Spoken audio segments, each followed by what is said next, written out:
Hey, good morning, everybody, and welcome to another episode of Market in the Morning. Guys, it's been a while since our last talk, and there's a lot to cover. It's been a long weekend. We had non-farm payroll on Thursday, which was covered by Jeeve and Imri. Friday was observance of 4th of July, so markets New York session-wise were closed, so futures markets closed at 1 p.m. Eastern. We've got some headlines. Nothing major came in over the weekend, obviously, it being the 4th of July. And knowing that headlines are something that are in control of those higher ups, being the president and people in that position of power, we got very low and little headlines. So we'll cover some of the things that came out over the weekend, and we'll set ourselves up for the best week ahead. So guys, run that like button up if you're ready to make some money this week, because Market in the Morning starts. That just fell right now.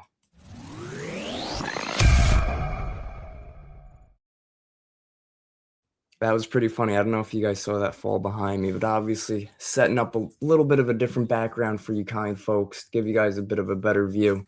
Tazzy, good morning. Piyush, good morning. What felt like famous, what's going on, man? It was a light fixture I had set up like right over here, and it was wavy and it just fell, man. Command strips ain't shit. Good morning, guys. So we could start with the S&P, roll over into some NASDAQ, some gold. Let me know the assets that you're looking to trade today in the comments below. We might even, if you guys want, we could start with gold, seeing that gold has sort of been in a pullback lately. Yeah, let me know, guys. How was your weekend? Did you enjoy? Did you spend some time with some family? If you're here in the States, did you celebrate? Or if you've been watching soccer, have you been celebrating that as well? Great lot going on in the world. Not much going on in our geopolitical stance. We can see what's really moving. We could check our high impact. Something I like to do every single day, especially on Mondays, guys, is go over the high impact tab, because that will fill us in on anything we might have missed over the past few days and really filter out anything that might not necessarily be that important.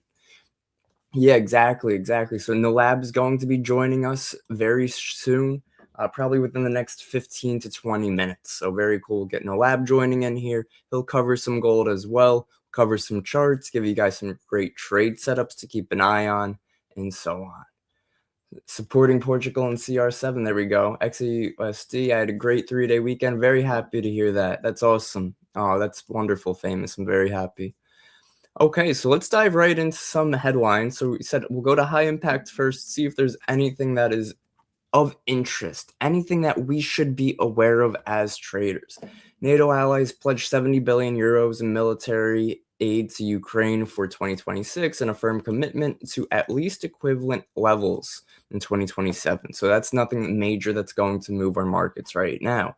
Venezuela triggers emergency response system following earthquake. Again, it's big, it's unfortunate, but it's not something that's going to be directly moving markets. Short-term interest rates, futures trades trim rate hike bets after weaker than expected jobs data. So we remember last week we had a bit of a mix of the jobs data that came out. U.S. non-farm payroll. Look, this is July 2nd. That's how light the news has been this week. This is 4 days ago now, July 2nd. It'll say 4 days once we hit 8:31 today. It's 8:24 right now, so it still says 3 days ago.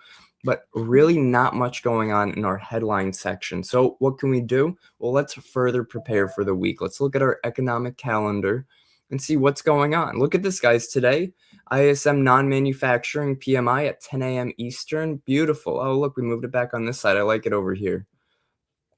So let's take a look. ISM non-manufacturing, key input for central bank rate decisions, signals overall economic strength and trends. High impact release often moves currencies. And we could see, okay, well, how is this going to impact our S&P 500? So we're prepared. So guys, right here, this is the playbook. We got a request over the weekend to cover the playbook a little bit more in depth. The playbook is going to be your best friend for trading economic news, because what it's going to do is going to give you the perspective and how it's going to impact markets depending on where we fall on the range that we're given. So right now for ISM non-manufacturing, we see minimum is 52, maximum is 55, prior was 54.5, and forecast is 54. So we know now to keep an eye on the extremes, 55 and 52. Okay, great. Now we could take it one step further. We could look at our playbook, say, okay, well, if we're trading the ES at that point, If we come out above expectations, that is bearish on the S&P 500. But if we come out way above expectations, we come out at 55, 56. That's extremely bearish for markets. And we could use this playbook to our advantage to take note.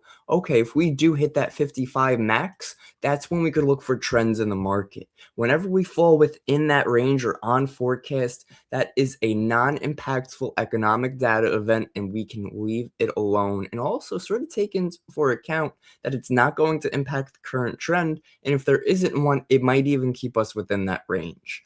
So above, we're looking for very bearish. Below, we're looking for very bullish. And we could also take a look on that on gold and see it's the same impact. So very important. Good stuff there, guys. That is the playbook from Market AI. So very happy, very useful tool. One of my favorite parts of market.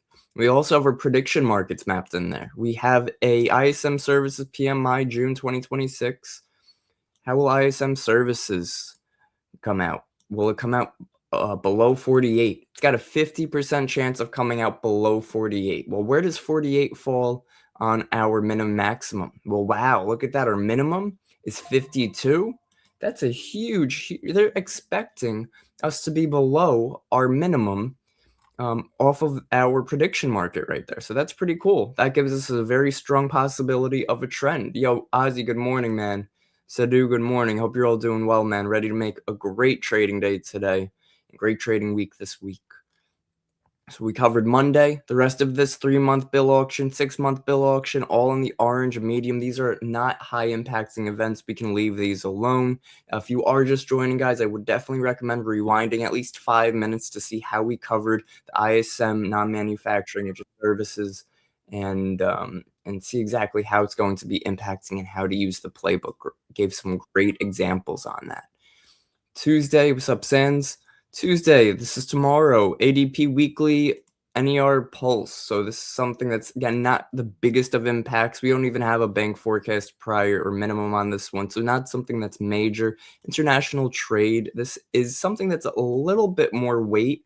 The only reason I say this has a little bit more weight is because we have seen this in the past to give us a very strong reaction when it hit. It was like a 30-year range. It was like the biggest range within 30 years. And this was all due to tariffs, right? So that's why it's important to know what's going on geopolitically and economically. So that's Tuesday. Tuesday, we don't really have anything crazy, but we should be aware of international trade deficit. Wednesday, we have a whole lot of nothing at 7. We have wholesale inventory, nothing big at 10. 10:30 weekly crude exports. We went over this with Imre recently, and this Imre said he's a big fan of trading oil on these days because of this 10:30 report brings some extra volatility. Other than that, there is nothing that's going to be impacting gold or S&P and NASDAQ on Tuesday or Wednesday. Thursday, we have our initial jobless claims, continuous jobless claims, and existing home sales, all at 8:30 and 10 o'clock. But again, nothing major. This is no CPI data, no PPI data, no non-farm payroll right now, nothing crazy. So this week is going to be pretty light on the economic calendar side, other than today, which has given us a little bit of something. So let's cover some charts, cover some price levels real quick for you guys. Here we have our trading view up, and we have our market terminal over here with our trading view integration, which is super cool.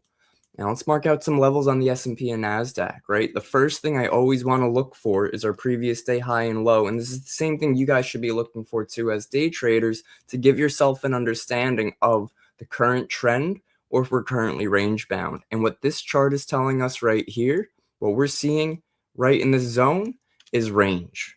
We're chopping our way lower, but when sellers have control, they give us very strong moves. Then we see we're chopping our way higher. And when buyers take control, they give us strong moves up until the past few days, which has given us a bit of a flag pattern. Now, again, this was leading into the 4th of July. Volume got a lot lighter. We did see some heavy volume right here on Thursday. Seb, what's going on, brother? Seb squared over here, man. You guys played with me last week. I swear I did not know there were 2 Sebs. Something I do see right here on the daily is some demand, right? We're forming some demand. We created a higher low off of this lower low. So we had a lower low right here. So here's a higher low, higher high. lower low, lower high, which puts us in a bear market, but then it created a higher low. Now the question becomes, do we take out this high at 76.48 and make a higher high and continue our bull trend that we've been seeing since March? Or do we take out this low at 73.55 and head to new lower lows and now continue more of a bear trend to the downside? So a few things to be keeping an eye on here, but neither of these scenarios. So we'll put a level out there. We'll make it orange or something so it sticks out.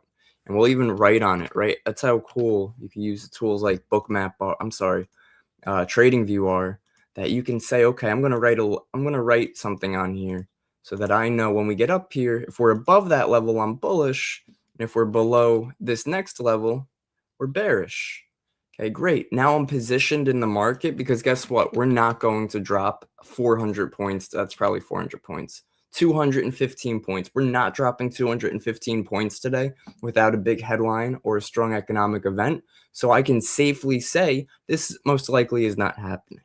To the upside, however, we are about, and we can see how far we are, about 88 points away. Now, if you're ever looking at moves, ever looking at price levels, and you do want to figure out, is this a reasonable move? You can use tools like ATR, ADR. What I'm a big fan of too, if you want to do something even a bit more easier than that, is to look at recent days and use the measurement tool. You know, how big was this day right here? 107 points. What about this one from high to low? 86 points. This one from high to low? 114 points. These big moves in the market are very doable. So this 76.49 is actually a possibility today on the S&P 500. Let's set it up to breaking news only. So if any breaking news does come out, we are aware of it.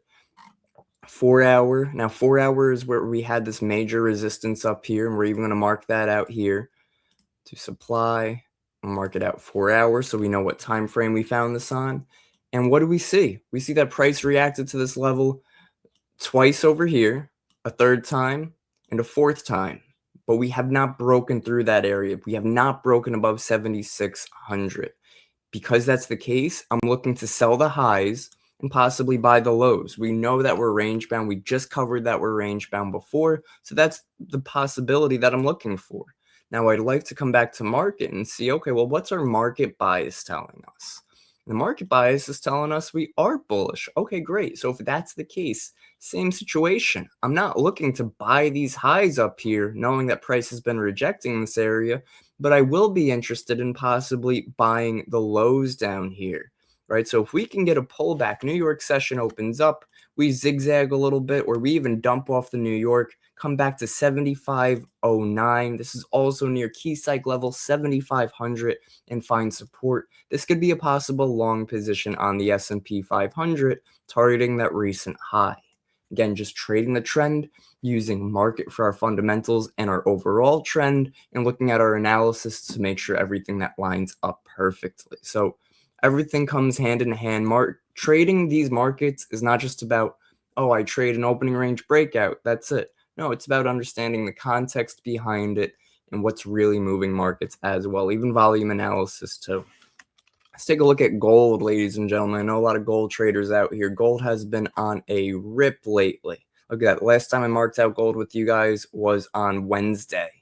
And gold since then is up, well, was up about 4%, 170 points back to 4,200. Well, what do we want to do? Because it's been a few days, I want to look at the daily time frame. Give me a bit of an idea. Are we really pulling back? Are we really flipping bullish? Or is this just a pullback before we continue back to the downside? I see the same area we see here on the daily time frame. This is the last point where price consolidated. So we sold off, we pulled back, and then we dropped again. So this last point of consolidation, which ends up here, is our last lower high that we formed. And what are we doing? We're respecting that lower high so far. So I would, at this point, think we're going to try to reject and continue on lower. So I do want to keep a small eye on that and see the reaction, see how markets want to react. There we go, 4 hour, also giving us similar price action. So everything's starting to line up a bit here on gold. This zone that I just deleted was a supply area, an area of resistance. It held once, twice, We broke it and it held as support. Now we could delete it. It is no longer a relevant zone to us. 2 hour, 1 hour, just sort of breezing through different time frames to see, do we have any support or resistance? Same thing right here. This was a supply area. We broke it on Thursday. We held it as support. We moved higher. So that's sort of the last area of interest that I would be keeping an eye on. So we'll call that our AOI, area of interest. And that's our zone we're looking at. So right now on gold, we're stuck between that rock and a hard place. We have resistance above us. We have support below us. I would be very careful taking shorts to the downside, but I'd also be aware of that higher time frame signaling more of a short bias still on gold anyways.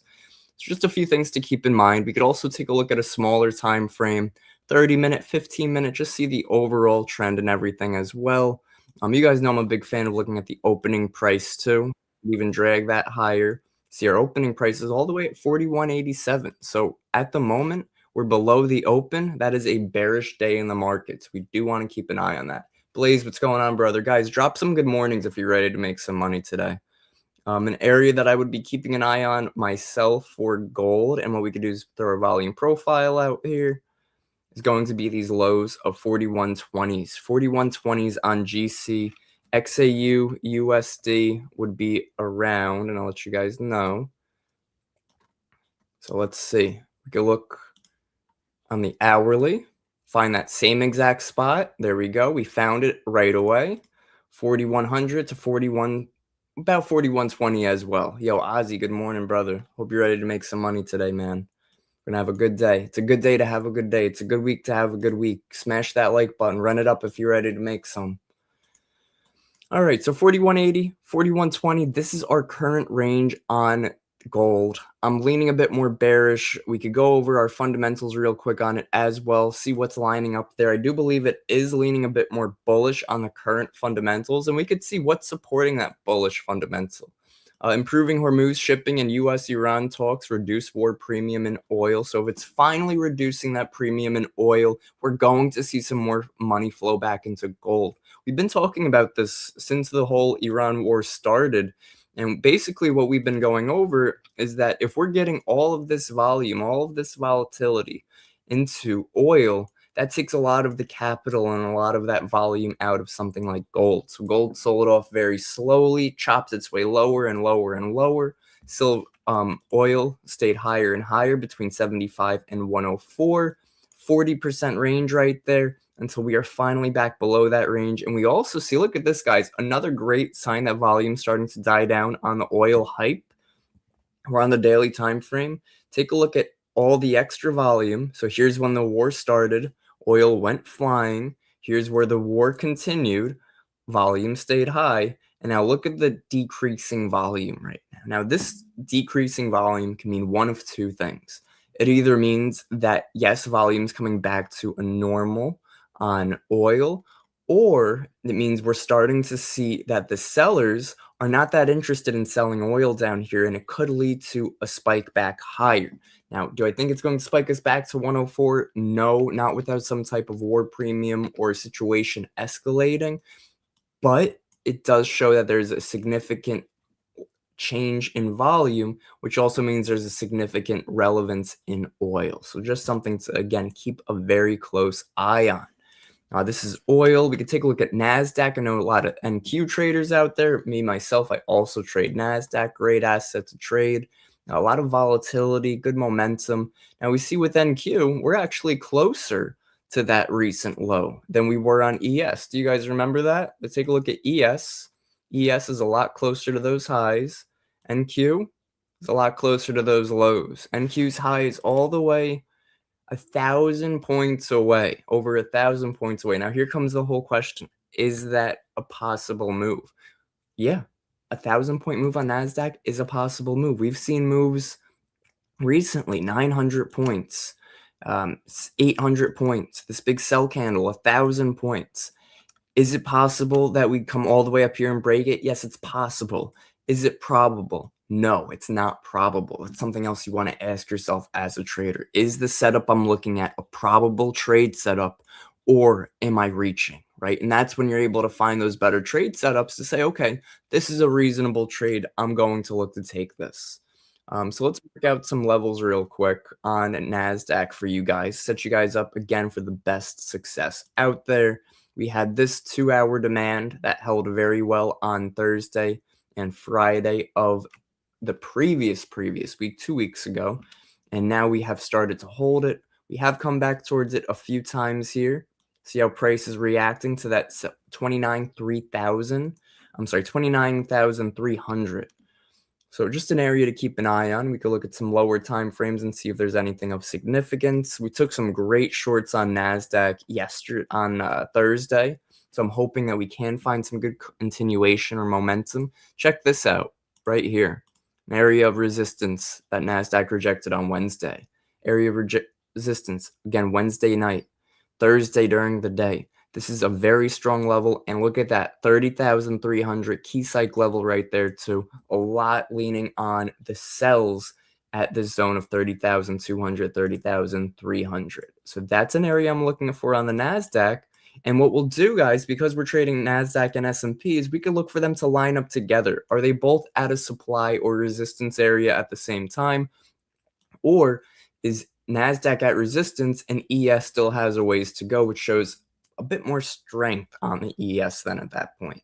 USD we could check it out. Absolutely, guys. 100%, guys. And drop any assets you guys want to cover. We could cover it. Set you guys up for a good week this week. Very exciting week.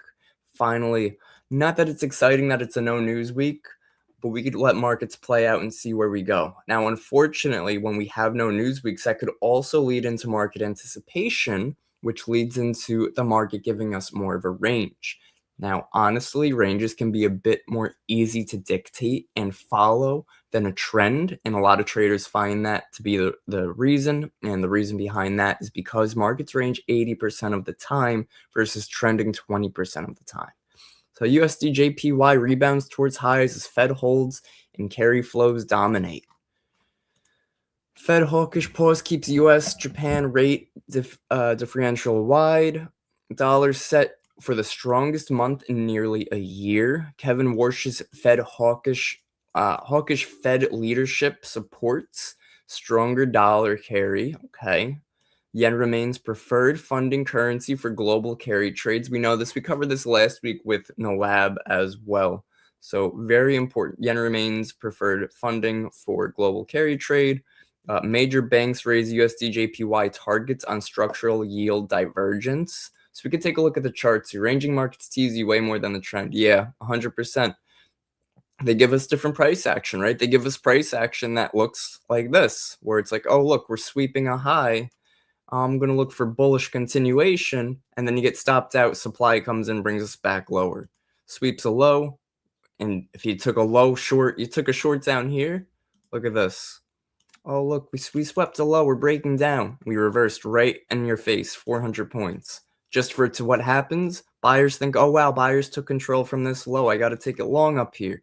Get stopped out. Boom, massive sellers there. So we see a lot more fake out opportunities in ranging markets, which a lot of people like yourself might even be like, oh, that's horrible. I don't want to trade these types of market conditions. Let it be the opposite. Understand the difference between trending and ranging markets and take it to your advantage. USD Take a look at that. See where we're trading on USD right now. Yep, near some highs. Is this all-time highs? It is all-time highs. Wow, look at that, man. That is crazy. So look at our weekly time frame. Every time we get one of these types of candles where it's a small red body, longer, lower wick, we end up getting a nice burst. Small body, longer wick, nice burst. Small body, longer wick, nice burst. Smaller body. You guys get the pattern. Well, what did we have last week? We had that small body. Buyers put enough pressure in the market, sent us higher on the USD and we will be having a lab join us very shortly, guys. So make sure you run that like button up. We appreciate you all for joining. We do these Monday through Friday for you guys. So definitely keep the likes going. We'll mark out some key levels real quick on the USD for you guys. I'd really be looking. So because it's more of a bull trend, it'd be more of a buy the dip opportunity, or mark out the top of that range and use it as a break and retest, right? And understand that USD unlike ES and NQ, is giving us more of a trend. Yeah, my tag team partner, yo, he'll be here, bro. He'll be here. I think I just saw him pop in the studio, so he should be here very shortly, man. But he said you guys need to run the like button up more before he joins, so you guys better do that. Get it done. Get her done. Let's see, what else you guys want to cover? I know there's some Dow traders in here as well. Same situation, right? You guys want to give yourself, when you're doing your own market analysis, you want to give yourself structure to follow every single day. Do you start on the daily time frame, mark out previous day high, low, and today's open? Do you look at the daily time frame and just look for the overall general trend? Look at the Dow right here. Dow made an all-time high on, this is Monday, this is today's daily time frame. We made an all-time high already during the after hours session, whereas things like ES and NQ are far from it.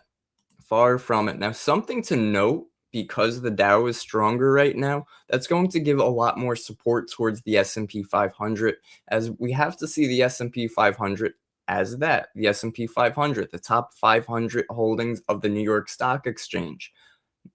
Now, with that being said, NASDAQ is more of a tech index. So tech is one of those that helps hold the ES and NQ.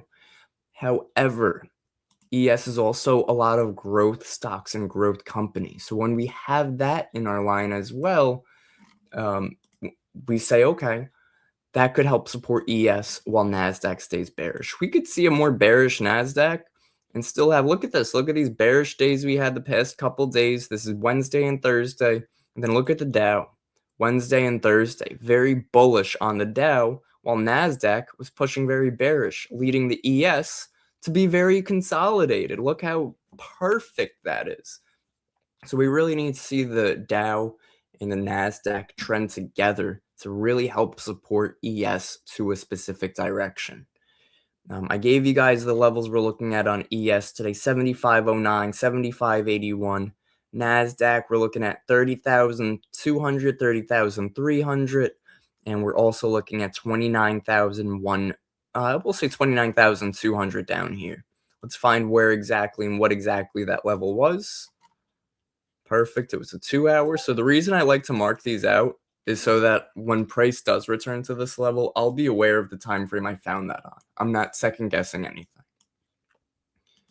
30-minute, 15-minute. I'm also a big fan of looking on that 30-minute to 15-minute for the overnight session. And what do we have here, guys? What do I call it, man? When we have a stop hunt and a stop hunt and a stop hunt, all these recent higher lows sitting right on top of each other. What do we call that, man? We call that our low-hanging fruit. All of these stop opportunities. So I would want to find a sell position, get some nice shorts, and target those stop losses, right? We want to take those buyers out, stop them out. We even have another one way back over here. This was also this was Thursday. Okay, Thursday, 8:45 p.m.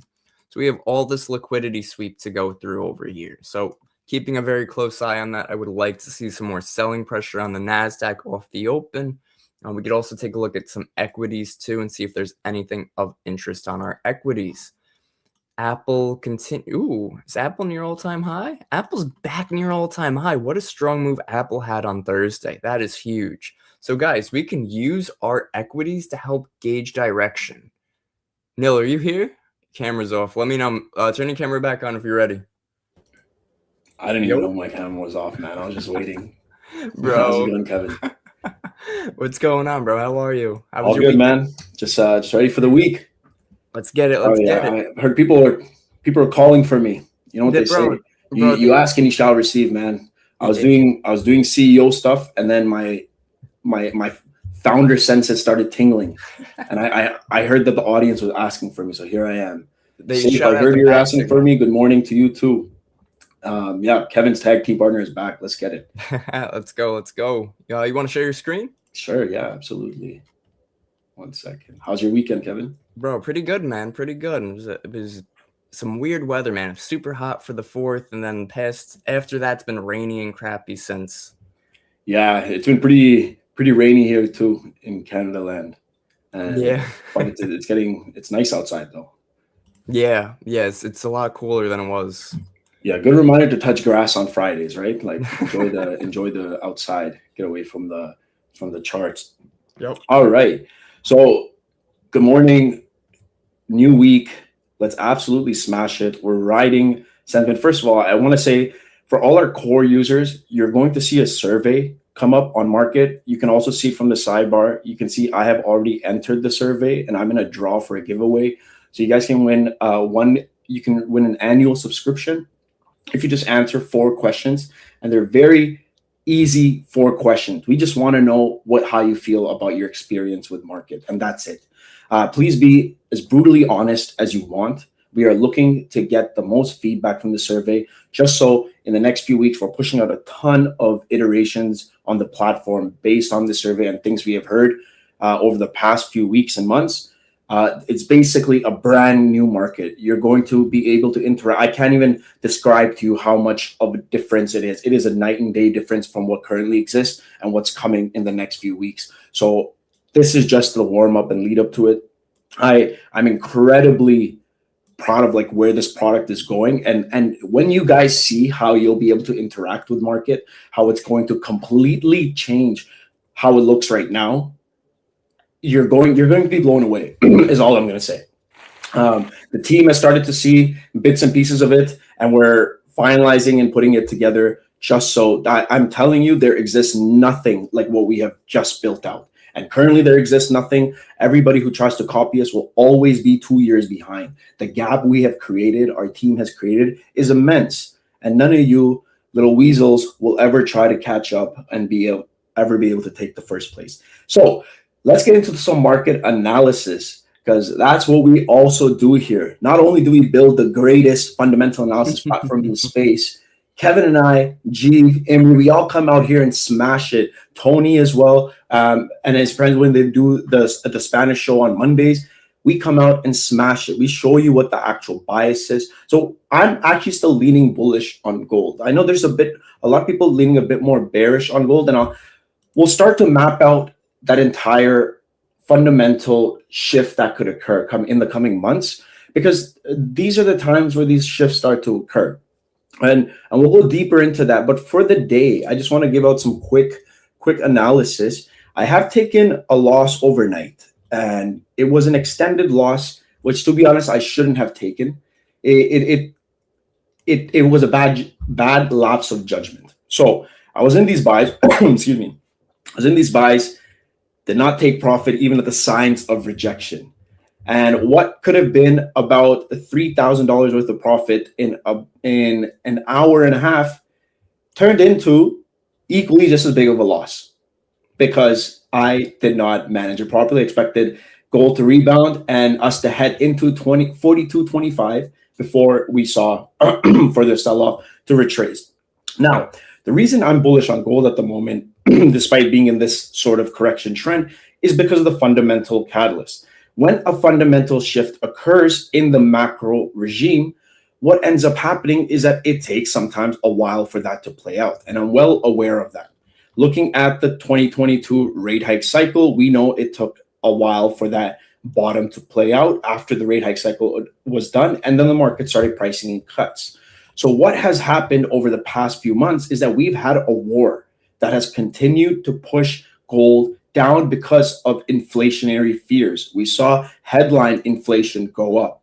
The war continued to push the price of crude oil up as well, which further impacted inflation and then also impacted rate hike bets.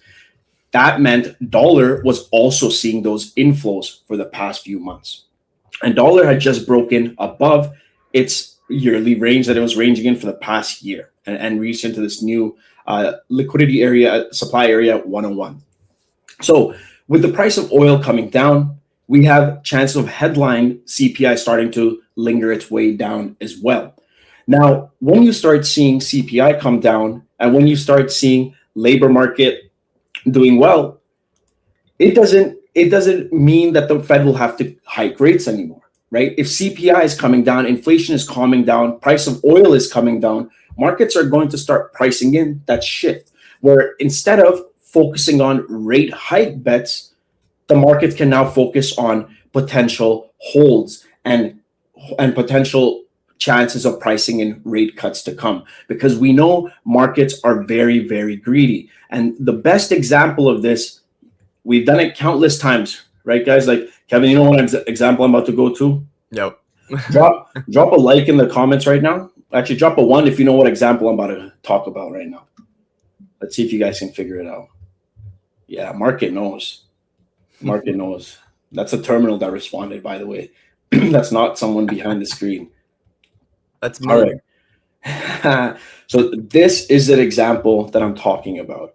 And this is very, very key here, because if I click this candle, you can see Fed Chair Powell signals possible September rate cuts. And this was before we got the rate cut. This was at the Jackson Hole Symposium, and it led to the next 3 months of markets pricing in rate cuts.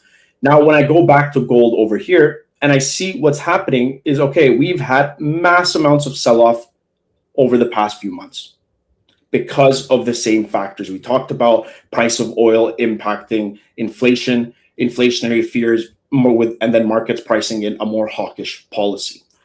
That caused this inflow on dollar over the past few months. And just over the past few weeks, we've seen the war settle down, more ceasefire agreements, more Strait of Hormuz flows, plus crude oil coming down. And we've also seen gold bottom off at 39.75 for now. Not saying we can't go back. It's going to take us a catalyst to go back. But at the same time, there are factors that are keeping gold bullish as well. It is not as much as a one-sided market as it was while we were selling off from this. And this is what's important for us to keep in mind, is that when these macro shifts occur, we need to be able to realize it's happening before it happens. You don't want to be the person who's late to the party and then is selling gold at this start over here, when you could have been selling gold from up here. You could have been selling gold from up here. So that's what this is about. It's not about front running the situation. It's about understanding this is what's weighing on the markets as well now. It's not just that we're pricing in a one-sided rate hike bet. We're not.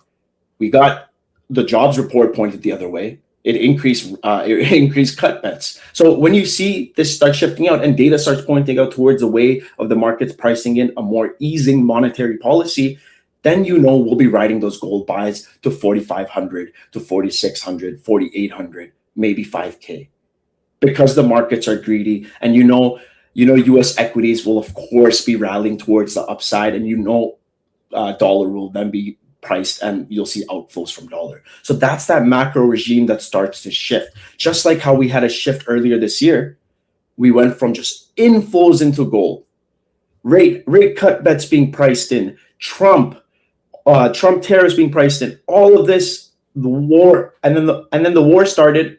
The war got priced in, inflationary fears started happening, price of oil, and boom, we got that shift.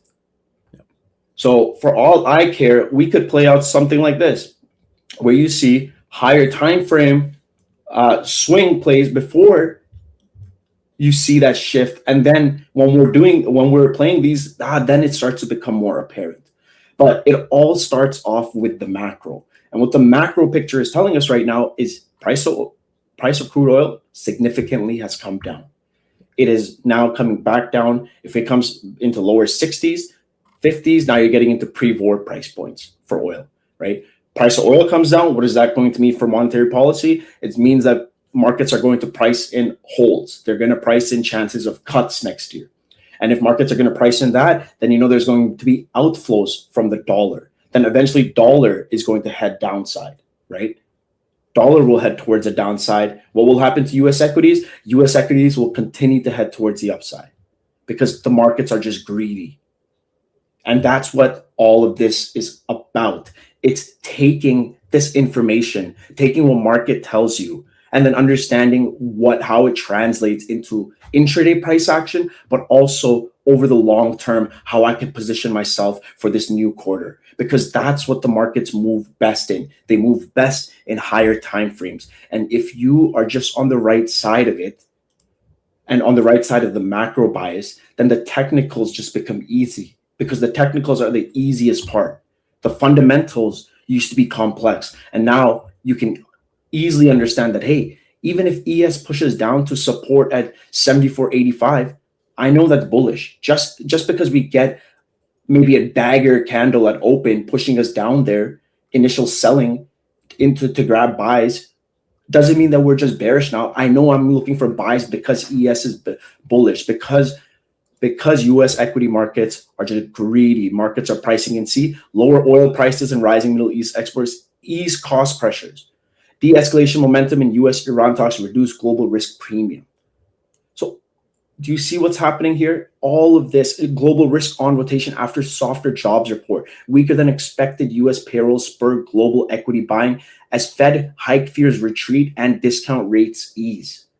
This is simplifying what used to be such a complex thing to understand in the marketplace. It was like learning Mandarin or German or Portuguese, some of the hardest languages to learn in the world. And then you have platforms like Market that we just spent thousands of hours refining. And I can't wait to give you guys a sneak peek of what we've built. In about 2 weeks, we'll show you something. It's going to be amazing. It's going to blow away anybody who tries to copy us, because I know these guys. They have offshore dev teams. Their dev teams can't do this, and it's just exciting to see us thrive while my competition suffers. So, and that's a good lesson, is that everybody should have that mindset that you're better than the people you're competing with. Because if you don't think like that, then you're just increasing your chances of losing. So I'm going to remove these higher time frame. So as I was saying, I'm bullish on gold. I have an entry from this double bottom area. The reason I'm anticipating a push towards the upside, and I'm not just talking like instantly, like I'm talking like taking its merrily way towards the upside before I even cover these losses. But making its merrily way towards the upside is with the same factors applying on gold. So gold is bullish as well because of improvement in Hormuz shipping and US-Iran talks reducing war premium in oil. Softer jobs report spur rate cut expectations. See, so that's exactly how we were talking about, how those inflationary fears are lowering. That's also pushing gold towards the upside, because we know gold performs better in a lower rate environment. So if markets are pricing in less rates, then you know the price of gold will continue to increase over the long term.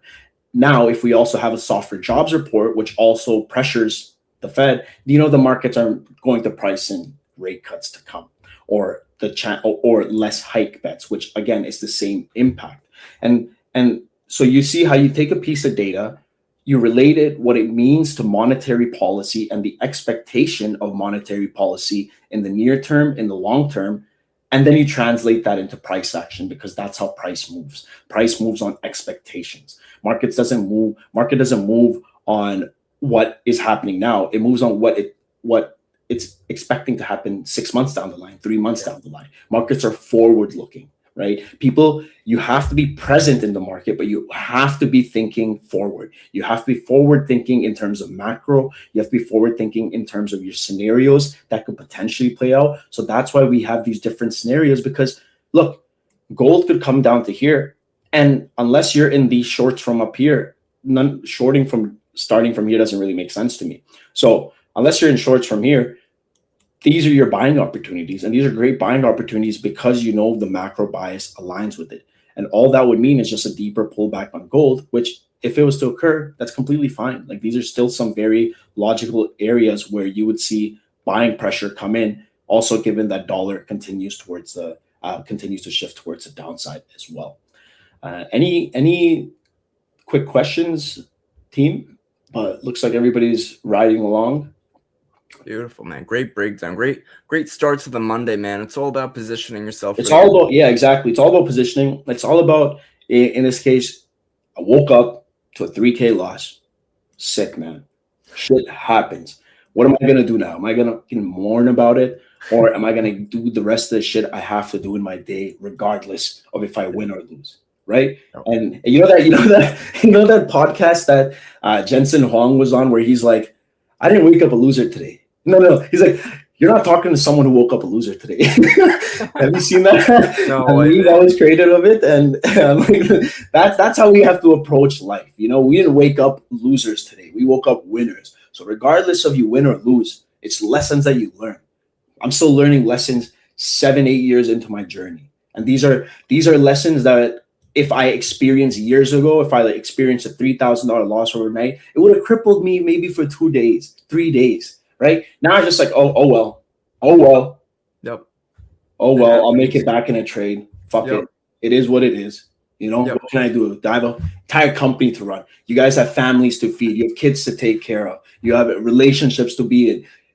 Fuck it, man. It's just candles on a chart. You can't let this shit demotivate you. You can't let it psych you out. Like, I was in buys, didn't take profit, moved by stop loss, should not have done that, got taken out, boom, oh well. Doesn't mean I'm switching out of my conviction or my bias. I entered again. Yes, I entered a lower size because I'm managing my risk. I don't want to pressure on my risk tolerance for the week, right? I'm well aware of that because I don't want to go ape mode and tilt, right?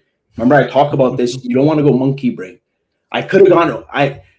This 3K loss, I'm fine with it. Like, I'm completely okay with it. Okay, because over the past month, I have taken out 10 times that from the market into my bank account. I'm completely fine with that. What I'm not fine with doing is if I take a loss, letting that affect me emotionally and then have that affect the rest of my day, have that affect my decision making, me being in a pissed off mood or agitated and then ruining the rest of it. What I'm going to do instead is record a personal breakdown for myself later on today just to go over what happened here and what I should have done in this case.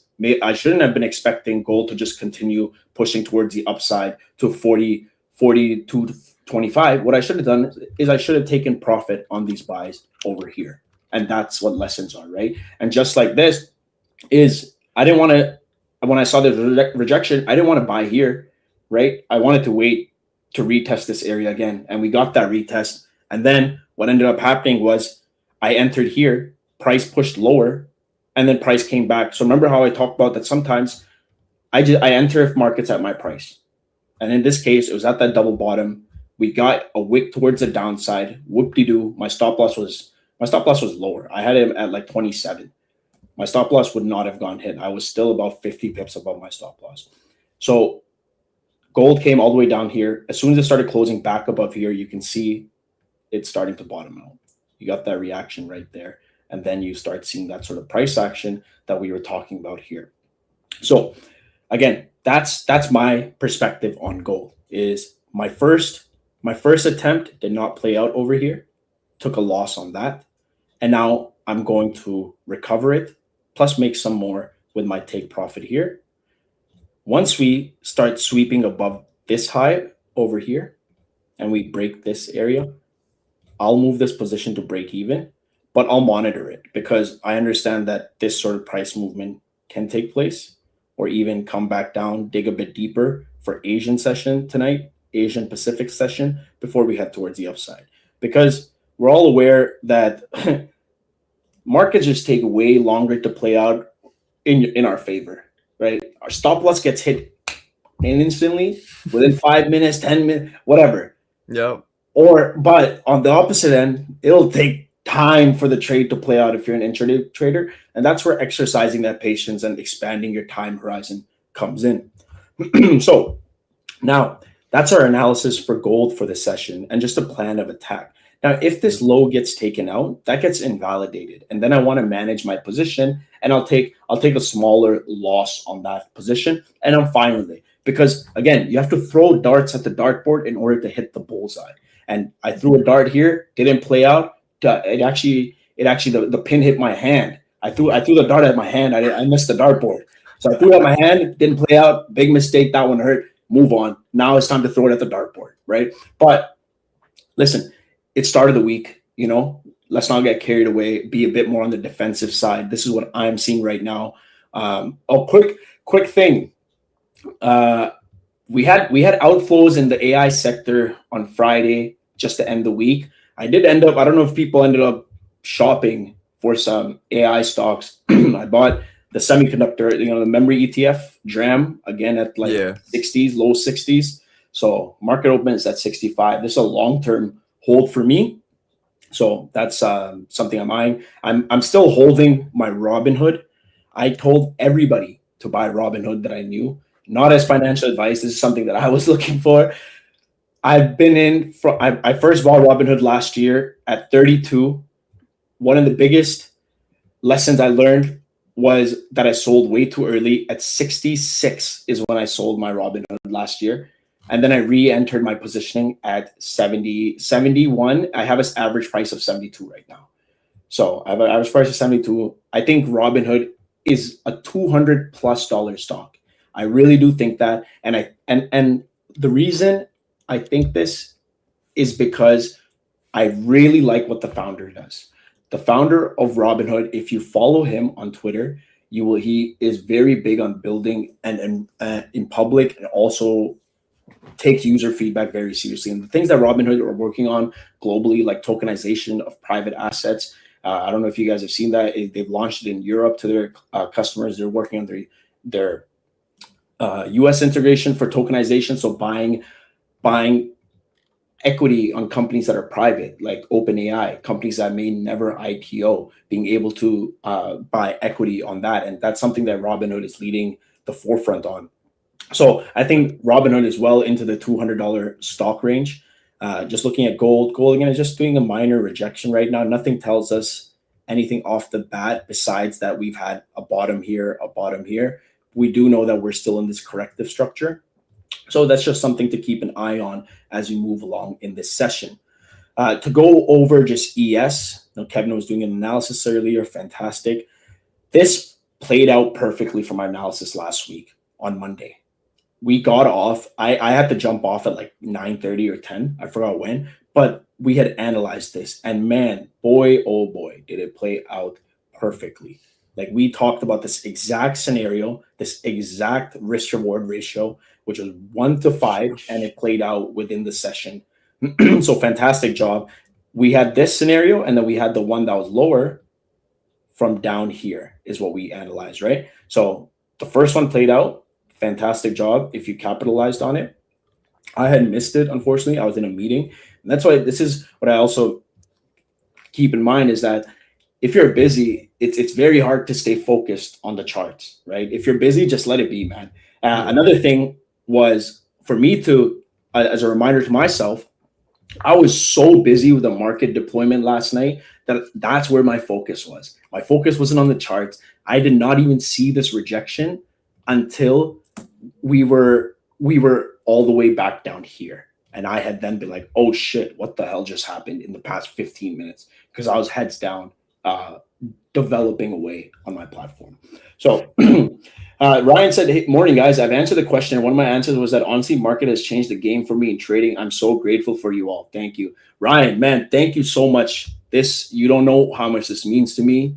This is a platform that I had an idea about years ago, 6 years ago. I didn't have the capital or the mental or the skills to actually develop it until a few years back. And now we have a massive team with people like Kevin, everyone behind the scene, Jeev, and we pour our heart and souls into making this. So hearing this really warms all of our hearts. I can assure you that the team really appreciates this.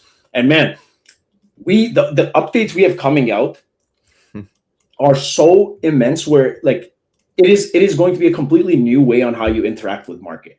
And it is going to blow anything that exists currently out of the water. Everybody who tries to build what we are building will forever be like, how the fuck did these guys do this in such a short period of time? Because that is the mentality we ride with. We literally think we are better than everybody else because we are. There's no one who can do it like us. Our team, we are $100 million fucking organization, and that's that. We're on our way to being that level of an organization, and it all started from one community. It all started from one team, a few people who got together, like-minded individuals came together, and now we're building greatness because that's what's worth pursuing in life. It's not worth pursuing mediocrity. It's worth pursuing greatness. So thank you so much, Ryan. I appreciate it, man. And yeah, if you haven't filled out that survey, go to market. You'll see the survey. It'll pop up. It'll be above here if you haven't filled it out. And then fill it out. 4 quick questions, and then we're going. And then we're riding. You have a chance to win an annual subscription, and you'll be the first ones. Actually, what we'll do is we'll the people who answer the survey will give them sneak peeks of the platform. Awesome, man. That's so cool. Thanks, Kevin. Thanks, man. Yes, I sir. appreciate it. Yes, sir. Market's always going up and beyond, man. Like really taking that extra step that isn't necessary, right? These other companies, they build, they release, they advertise. That's it. Market goes up and beyond. We listen to what you guys have to say, your recommendations, your suggestions. How are you using market? How can we make it that much better? That's what separates market too from all these other companies. Yes, sir. That's it. It's you know what? It's very easy to get complacent. Yep. It's people think that when your business does $50,000 a month, you'll be relaxing. When your business does $50,000 a month, do you know how much you're pouring into it? You're pouring $51,000 a month into it. Your business only works if you continue to work. Your company only continues to grow if everybody is aligned on the same vision, if everybody has the same work ethic. As soon as there is a leak in the system, as soon as there is one single person that affects that energy, that affects that momentum, that snake must be cut off with its head right there and then. Because the point is that we're building greatness, and greatness requires sacrifices. Greatness requires sometimes me being up until 2 a.m. and then waking up at 5 a.m. for a meeting because I have an employee in Europe. That's what greatness requires. Greatness requires everyone sacrificing, because they have this delusional belief that yes, sometime in the future, this company will be worth $500 million. It'll be worth $1 billion. Because of that delusional belief, what ends up happening is we start creating and have these brilliant ideas that we can bring to life. And any idea that's in your mind, you can bring it to life. So once it's in the mind, you just need to be in the right environment to hone into that creative energy and that ideation with the right people. So the only reason we're able to analyze such great trades during these live streams is because we're in the right energy, in the right environment, with the right people. Kevin, the whole community in the comments, everybody watching, it's the right energy. We're all aligned on the right side. And then we execute and we win. If we lose, we learn lessons. And it's the same thing when building a company. You have to be aligned. If you're not aligned, it's not going to work out. So yeah, like every way, we've been very meticulous in how we chose who worked on the team. It's people who came to us with value, and we gave a chance, and they proved themselves. And we're like, hey guys, as we grow, market will continue to grow. As we continue to see success, everybody else on our team continues to see success. And that's what real team is. Building a team is like. I'm not the first one to get paid. Me and Jeev are the very last ones to get paid at our company. But that's the whole thing, is that we're very blessed that we're able to trade and build a company. You get what I mean? That's the biggest blessing here, is that we get to have so much fun doing it. Do you get what I mean? This is my passion. My passion is the markets, and I get to build a platform. What? Like, that's beautiful. That's where I wake up every day. So it doesn't matter if I took a $3,000 loss on a Monday. Dude, I woke up, I have a business that I run about my passion. Why would I ever be pissed? There's nothing that could get me down. And that's what you have to be. Is, you know what they say, right? Like age-old saying, like a day above the ground is a good one, right? Like it's as long as that your bare minimum, dude, it doesn't matter if you take a $3,000 loss, $5,000 loss. Yes, mentally in the moment, you'll be a bit upset or disappointed at your performance, but that's what you're going to be disappointed at. You're not going to be, move on from it, right? Quickly journal about it, get it out of your system, go for a walk, clear your head, listen to an audiobook, meditate, pray, do whatever you need to, eat some food, binge eat if you need to. No, don't binge eat, but you know what I mean? Like, just do what you need to. Don't let it affect your mood, because trading shouldn't affect your mood. No. These are just candles, right? What should piss you off is how you performed. And that does piss me off. But you take that anger, you take that energy, and it just makes you better, because you're like, perfect. That's what I have to defeat. That's the demon I have to defeat right now, is that demon that that took control of me, and I moved my stop loss lower than I should have, extended my loss by double. Fuck that demon. I'm gonna overtake that demon. I'm gonna show him who's stronger, right? Because the reason I went through that is because clearly there's a lesson for me to learn in that. There's a lesson for me to learn to not get greedy. It's maybe I haven't fully learned that lesson, So these are things to think about, right? Yeah, I was floating I was floating $3,500 in an hour and a half on a Sunday. So clearly, there's a lesson to learn in here for me that I'm still greedy. I still have greed to overtake. Yes, there's two sides of the coin that, okay, I could argue that I was convicted, that I had high conviction in my analysis and me expecting for it to go up to here. But that's also greedy and not understanding if I see this rejection, plus us digging a bit deeper at the start of the week, we could see a retracement. That's a bit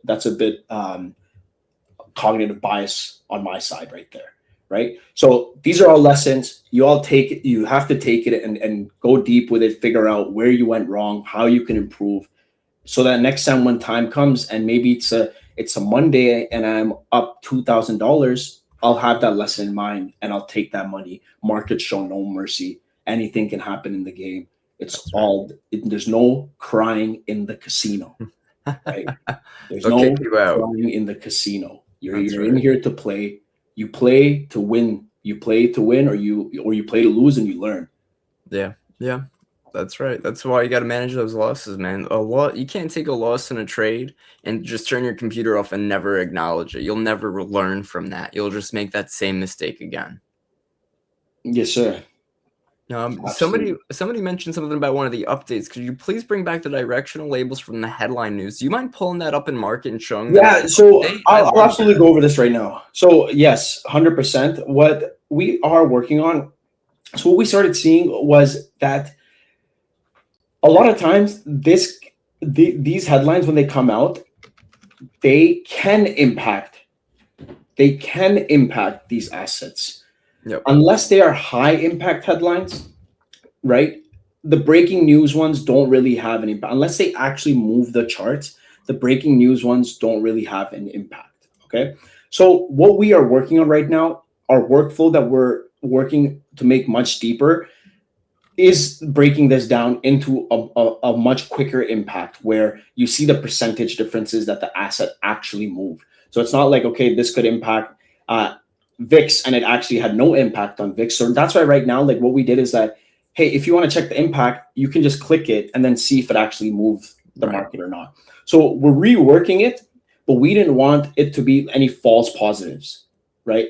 Yeah. So we don't want there to be it's saying, oh, it impacted it, but it actually didn't. And then people are kind of left confused. So you get what I mean? So this is where that experience comes in the building aspect of it, is that market has grown so much that we don't want to provide information that if it says it has a bullish impact and there's actually no impact, then we don't want to provide that information. We want to be as super down to the accuracy of it. So we're reworking that right now. And hopefully, I appreciate the patience and support and the question over there.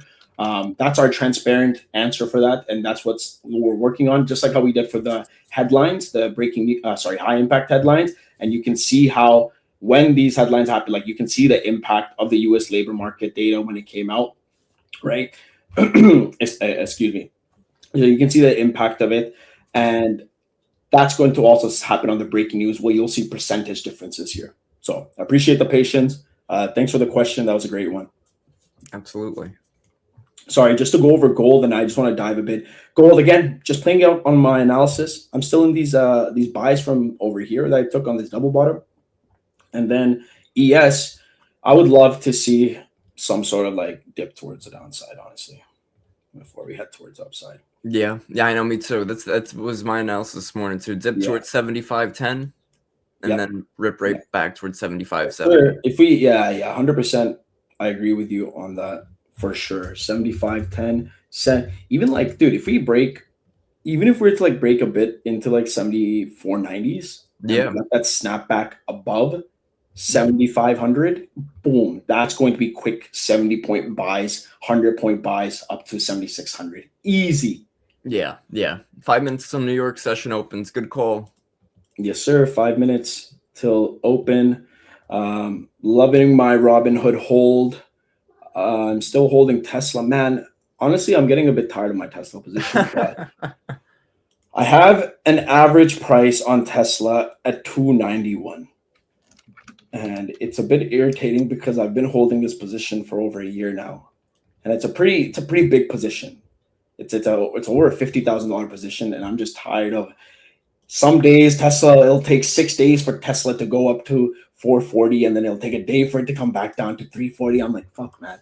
Elon, just announced that you guys got robot cars ready for the world, and let Tesla go. Because the thesis on Tesla is that once they crack autonomous driving and they do it on a large scale and they have their fleets globally, just like how Elon Musk. I love to bet on delusionally optimistic entrepreneurs, and that is one of the thesis I have behind Robinhood as well. Is love the management at Robinhood and the founders. Robinhood is fantastic. That's why you also see Meta has continued over the past 20 years surge, because you have a leader. As much as everybody calls Zuck a lizard, Zuck has killed the game. He's one of the greatest entrepreneurs of our generation. One of my favorite. Yeah, Mark Zuckerberg has absolutely killed the social game on a global level. He changed the paradigm when it came to global connectivity and communication. So that's what you have to look at. These people who are building these companies are shifting and creating new paradigms. Just like how Robinhood, just like how these different prediction markets are coming up with new financial, literal financial derivatives. For prediction markets weren't something that was illegally traded few years ago. These are new financial derivatives and new markets where trillions of dollars are going to inflow and outflow from. So these are new paradigms. And when you realize, you'll stop paying attention to all the minuscule stocks that you're investing in. It's focused on these paradigm shifting companies, because on the long term, they will succeed. Is that if you believe, and also it's great to, that invest in like ETFs, to invest in things that are powering these companies as well. Yep. So just like I invest, one of my great investments from last year was Cloudflare. Cloudflare runs the web, right? I got into Cloudflare at like 101, and Cloudflare is at 242 right now. I sold a ton of my profits at 230s, but I got back in at 171. So this is something that powers the globe, powers AI connectivity as well. So every website is behind like a Cloudflare server. Cloudflare is one of the biggest data web providers in the world, just like AWS, Cloudflare, Google Cloud Platform. Yeah.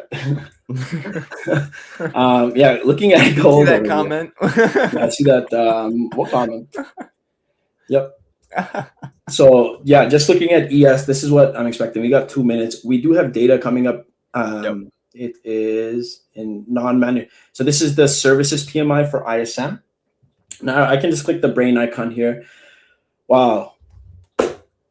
Round of applause for our head of product and CTO, Justin, for bringing back the side panel on the market playbook.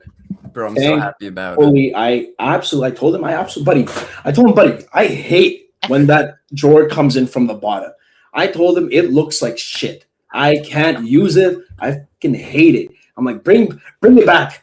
Bring it back. So I bullied him into bringing this back, guys. And now we have the side panel here. You know what would be cool? You know how you could choose multiple and it gives you different tabs? Yes, sir. If you drag it out and then it splits it into two. Wow. Right? That's what I'm talking about, dude. This is what having a good team is about. It's like you come up with these ideas together. You put it into Justin. I hope you're watching. He's not. He's in the West Coast time. It's 6:30 for him. I know he's just on the charts and he's getting ready. But as I was saying, so we got ISM. So anything bullish is also going to weight bearish on gold, right? Like we're aware of that. So when I look at my key drivers. So what ISM PMI is, it's a key input, right? Because it's a services sector. ISM PMI differs a bit from the S&P global reading because ISM doesn't use a weighted measure when checking out these different points like prices paid, new orders, employment, backlogs, like all these different metrics that they calculate for companies in the services sector that they ask in their survey. Right, because that's what these are. These are surveys that are given to the companies every single month. We just had NYSE open, so let's just be a bit of bit patient. You know, for this continuation move to happen, market will have to take out this high up here, this high. What I would love to see happen is us see some sort of pullback into this price zone before you see price come back. Gold is moving. Gold hasn't done shit.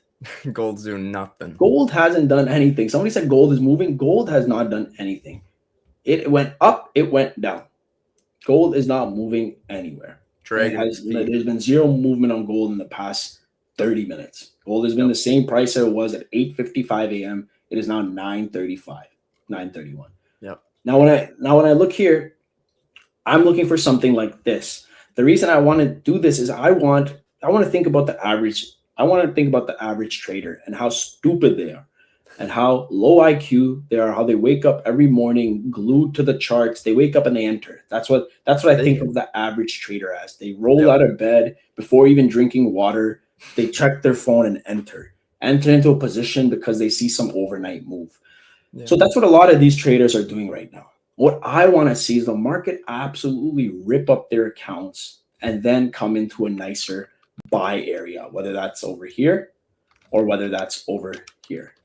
Regardless of where it is, I want to see something like this play out, where then we can be aligned on those intraday buys back up to these price points, right? And this is just an area to keep in mind, is that we have to, in order for this continuation move to play out, you have these highs to take out, right? You have these highs right here to the left on 30-minute and intraday time frame. So you have this highs that we tapped into on Thursday, that exact area right there.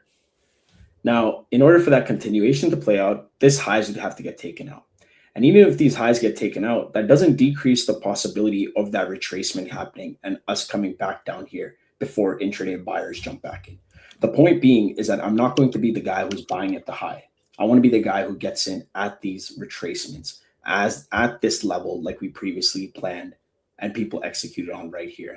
And they sent me screenshots of this and the gold trade, but this is what we want to execute on. We want to execute when the markets are pulling back because we know that's a more favorable buy.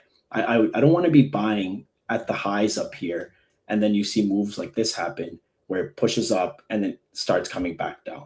And then you're left looking like a chump in the markets because you weren't patient and you were being illogical.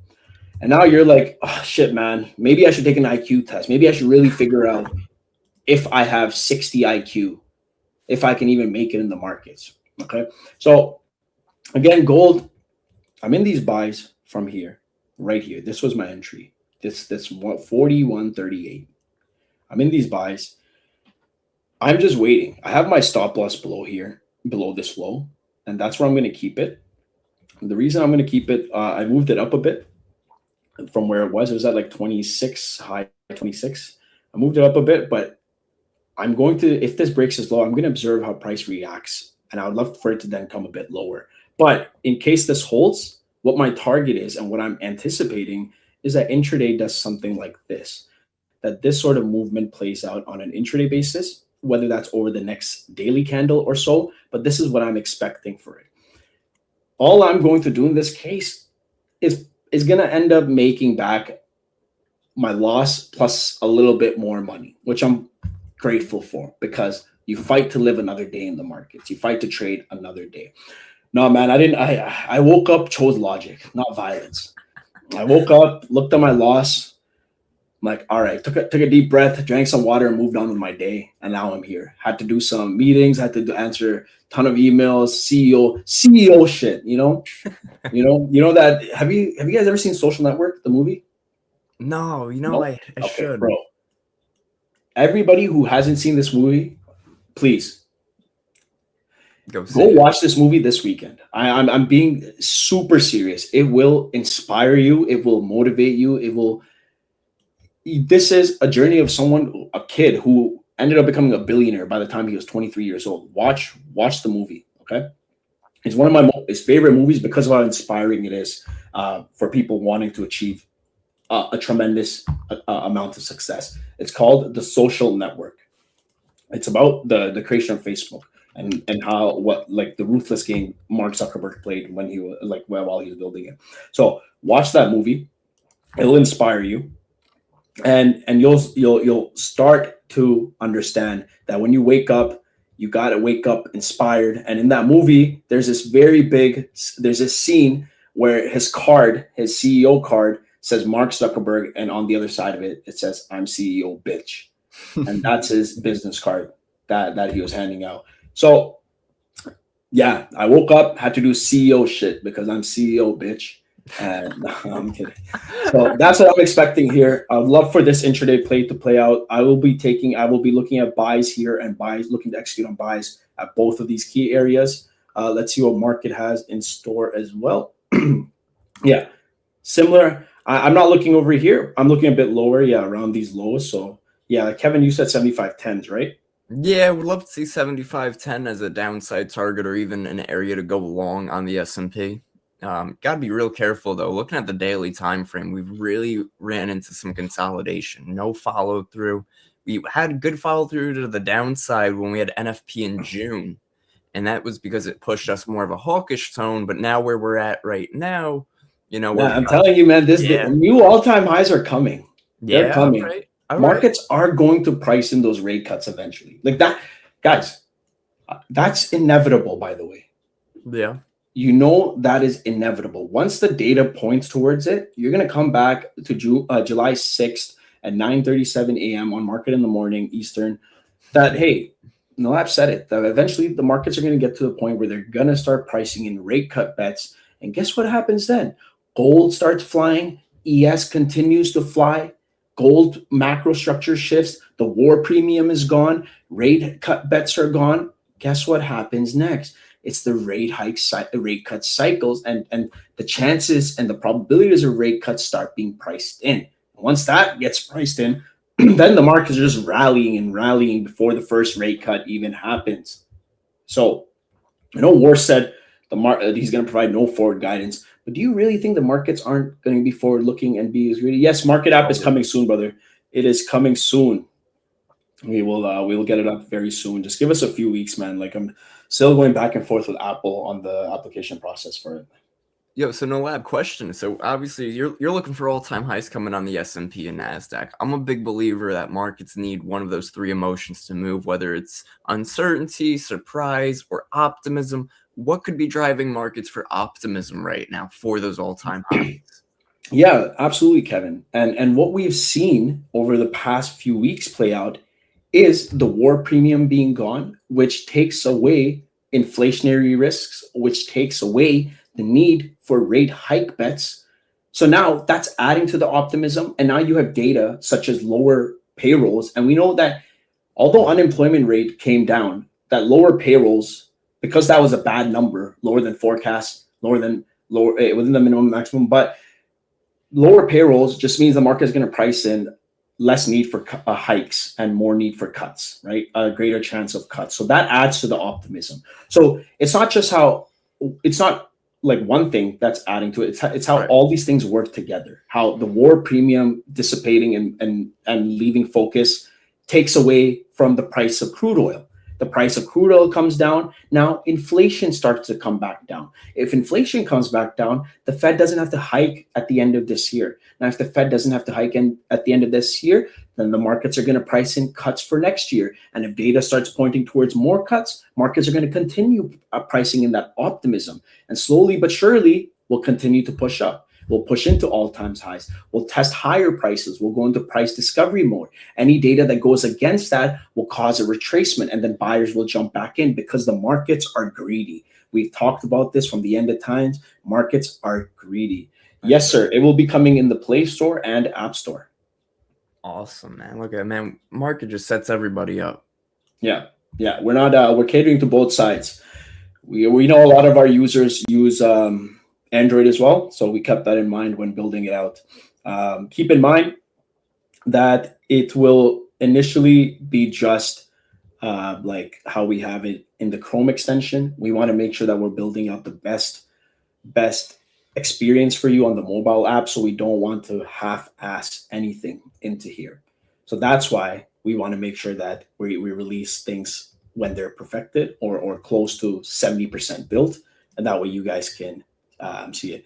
Trump says firms investing in the U.S. due to tariffs. Trump sees market surging. Nah, yo, come on. There you go. What were we just? I said it first. I said it first. I said it first. Oh, that's hilarious. That's hilarious. Gold just continuing to be in the same price, slowly but surely push up. It's looking good. Like I like this.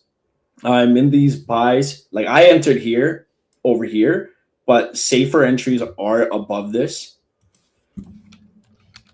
I'm looking for the Chrome extension link right now. I think people were asking for it.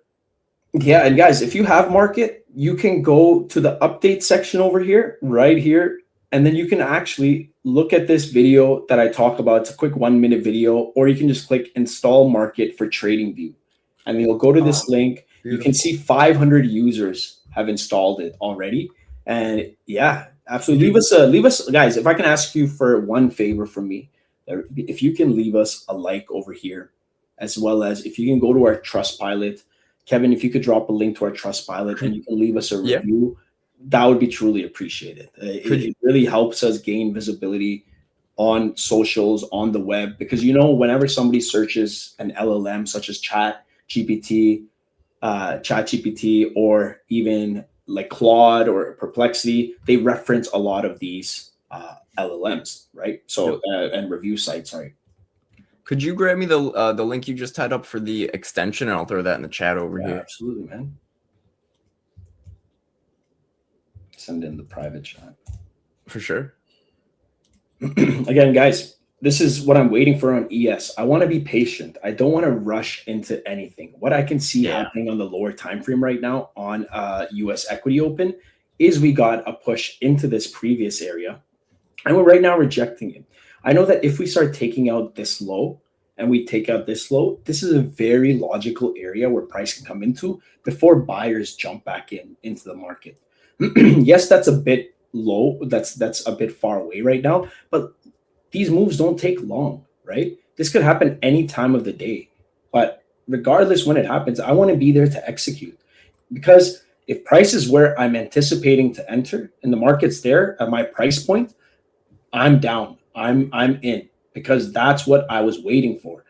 Right? If I get taken out and then it closes above, cool, I'll re-enter. Like, awesome. I took a loss. I didn't lose conviction if my idea is still playing out. Sometimes the market's going to do what the market's going to do. Right? Like we anticipated this move down to this key level, push up. Market pushed a bit lower. Guess what? Wouldn't have hit the stop loss. And then boom, straight to TP the next session, the following day. Right? Played out 24 hours later, excuse me, directly to TP. So this is a patience game. You don't want to jump into buys just because you see open surging towards the upside, right? Yep, absolutely. Absolutely. Guys, if we're in the middle, right, you do your analysis in the morning, right, and you're looking at the S&P and you go, okay, I want to see us reject 75.80 or find support around 75.10. If we're trading at 75.60, you don't have a trade. You leave that alone. You do not want to be forcing trades. That's your middle of nowhere area. You leave that zone alone. Because guess what happens? You try to take a random trade here in the middle of that area, you get stopped out. You try to take another trade, you get stopped out. Price finally gets to the area you were originally waiting for. You can't take the trade because you just lost all your profits. You just lost your whole account. Yes, sir. Yes, sir. You know, like you'll always be more profitable long-term being patient. That's right. 100%. 100. It is 9:45. Markets have been open for 15 minutes and given us a whole lot of nothing on the S&P and NASDAQ. ES currently trying to hold VWAP around 75.56. I would like to see us move towards 75.81 from here. 15 minutes just about to close. Very choppy off that market open. So again, be patient, let markets come to us, see if there's a better trade opportunity somewhere else at those predetermined levels. Yeah, ES looks solid to continue higher here. So does the NAS. Doesn't mean we're just going to jump in randomly long. We were looking for resistance above us. We were looking for a buy the dip opportunity. Did not really provide that buy the dip opportunity just yet. Still within that range. No trades. Here comes some buyers taking us higher on ES right here. Show you guys real quick. We are getting some buying, but the volume is very light, right? So look at what's happening here. If you were to take a trade, over here, oh, we're breaking out, I got to go long, you would have been stopped out. If you took another trade, said, okay, I got stopped out of the longs, I got to try a short down here, you would have been like, okay, I'm going to target the low. It would have missed your target and now stopped you out. Now you say, oh, wow, I knew I was right the first time, I got to chase this again. You can almost guarantee what's going to happen right now is it's going to stop those people out too. Let markets form. If you have your pre-market analysis, it should just be that much easier for you to be patient. Yeah. If like that, this is where if you're struggling with patience, maybe try this out. Take a sticky note, okay? Write down exactly what you're looking for in the session or for the day. Exactly. And I mean like to the point where, hey, I'm looking for buys at 7,500, or if price pushes lower and it snapbacks above 7,500, I will look for intraday buys to target 7,570 or a 7,596, right? These are, and when you write this down and it's in front of you, you're not going to be a monkey and look for buys and sells in random places, right? No. Nice. You're holding 4,100 buys, man. That's awesome. Yeah, I shouldn't. Man, I closed my buys early. 4,100 was great buys too. I had these buys as well. Beautiful. Nice, guys. Nice. Follow that trend, man. Use market. That's it. Market in the morning, market AI, all of your markets keeping you in the right market. In the right market. Yeah. In the right market. So this is the intraday positioning that I would love to see play out on gold. If it doesn't and gold extends to a deeper pullback, I'll reevaluate where I'm looking for, but I'm still holding that bullish bias on gold. We have CPI coming up next week, right? Yep. So unfortunately, I will not be here for the next week. I am traveling for a wedding to London, so I'll be away. But I know Kevin's going to hold it down like he always does. But it'll be a good time. It'll be a good time for me. It'll be a good time for me because I'll be in London. You deserve it, bro. You deserve it, man. You come in and bust your. It's my cousin's wedding, so it'll be a great time. So let's look at the upcoming data for the coming week as well, because sometimes we can start to get a little bit of information. We have a CPI. Where is it? Okay. So they haven't released right now a forecast or a minimum and maximum for CPI, but core, they're anticipating it to remain the same at 2.9, and that's the year-over-year reading, right? But that's without energy and food prices. So we want to wait for the actual forecast to come out for the CPI and the minimum maximum expectations for it, right? And what's going to happen is that'll give us a bit more insight into how this report could play out or how the markets could start to set up prior to this report. Because let's say prior was 4.2 and now the forecasts are 4 and minimum is 3.9 and maximum is 4.2, then the markets are already anticipating for it to decrease. And then markets are going to price in ahead of time. Gold buyers are going to set up, ES buyers are going to set up. And then if that number comes out lower than expectation, lower than minimum, and you're going to see those inflows or something. But that's just a roadmap that you start to paint once you get a bit more information. But again, that information we're currently waiting for is to see what the forecast is, what the minimum maximums are, because they're not available at the current moment. It's still a week away. So we'll be patient on waiting for that more information. Beautiful. Beautiful. And guys, next week we'll bring Seb on a bit more. See what Seb's up to. Seb will be joining us again sometime this week too. I believe he said he's going to come on Thursday. Tomorrow we have Jeeve joining us, guys. So we're mixing it up this week, man. Yeah, even last webinar, NFP webinar went fantastic, by the way. Beautiful. It went really great. We had Jack come in, sub in for Jeeve because Jeeve couldn't make it, unfortunately. He had some things come up, but Jack killed it with Imri and fantastic turnout. Thank you guys so much. Thanks for all the love and support. The winners, we announced 5 winners. We were only going to do 2 winners, but since I'm such a generous, humble individual, I decided very last minute that my generosity, 5 people deserve to be winners. Then we called the gold buys post data too. Absolutely. It was an amazing opportunity for people who came, attended, learned so much information to the point where I even took the gold buys that, Imri called. So it was fantastic just to take that upside move, right? Like as soon as we had those it play out, like we had clean movement towards the upside, and it was just fantastic plays going into the end of the session and day as well. So again, yeah, thanks everybody. We love doing these webinars. We're gonna do more and more of them, so make sure you just stay tuned. You keep your eye out. Even though our Instagram got banned, coordinated attack by the Matrix, you know, these other competition, they don't want to see us win. No. They really don't, because what they hate seeing is they hate seeing a group of hungry individuals thriving, absolutely killing it in life. And what they'll do is anything to take you down. But we don't let that stop us. We've actually grown so much more in the past 3-4 weeks, with our Instagram being even down. So it has not affected us one bit. Market's Instagram used to be at 147,000 followers. Like the official Instagram one, if you guys remember it, right? Market_AI. That used to be at 149K followers, and then that got banned about 2 months ago. So we're still in the process of recovering that account, but we don't stop growing. They can try to take us down. We find a way to thrive. Yeah, yo, guys, if you guys know any connections that could help us get that account back, that'd be great. But no, yeah, it's all good. It's in the works. It's in the works. We're gonna get it back. Yep. No, bro. Ryan, thank you so much for the review. I appreciate it, man. Hey, thank you so much. Truly appreciate it. So ES, again, it's if we get a squeeze towards the upside, one thing I would watch out for is this high over here. And then if you look and you extend to the left on June 22nd on Monday, you have that same high that also prevents us from pushing further towards the upside. So either one of these price points could be where sellers drive price down to a more favorable buy area.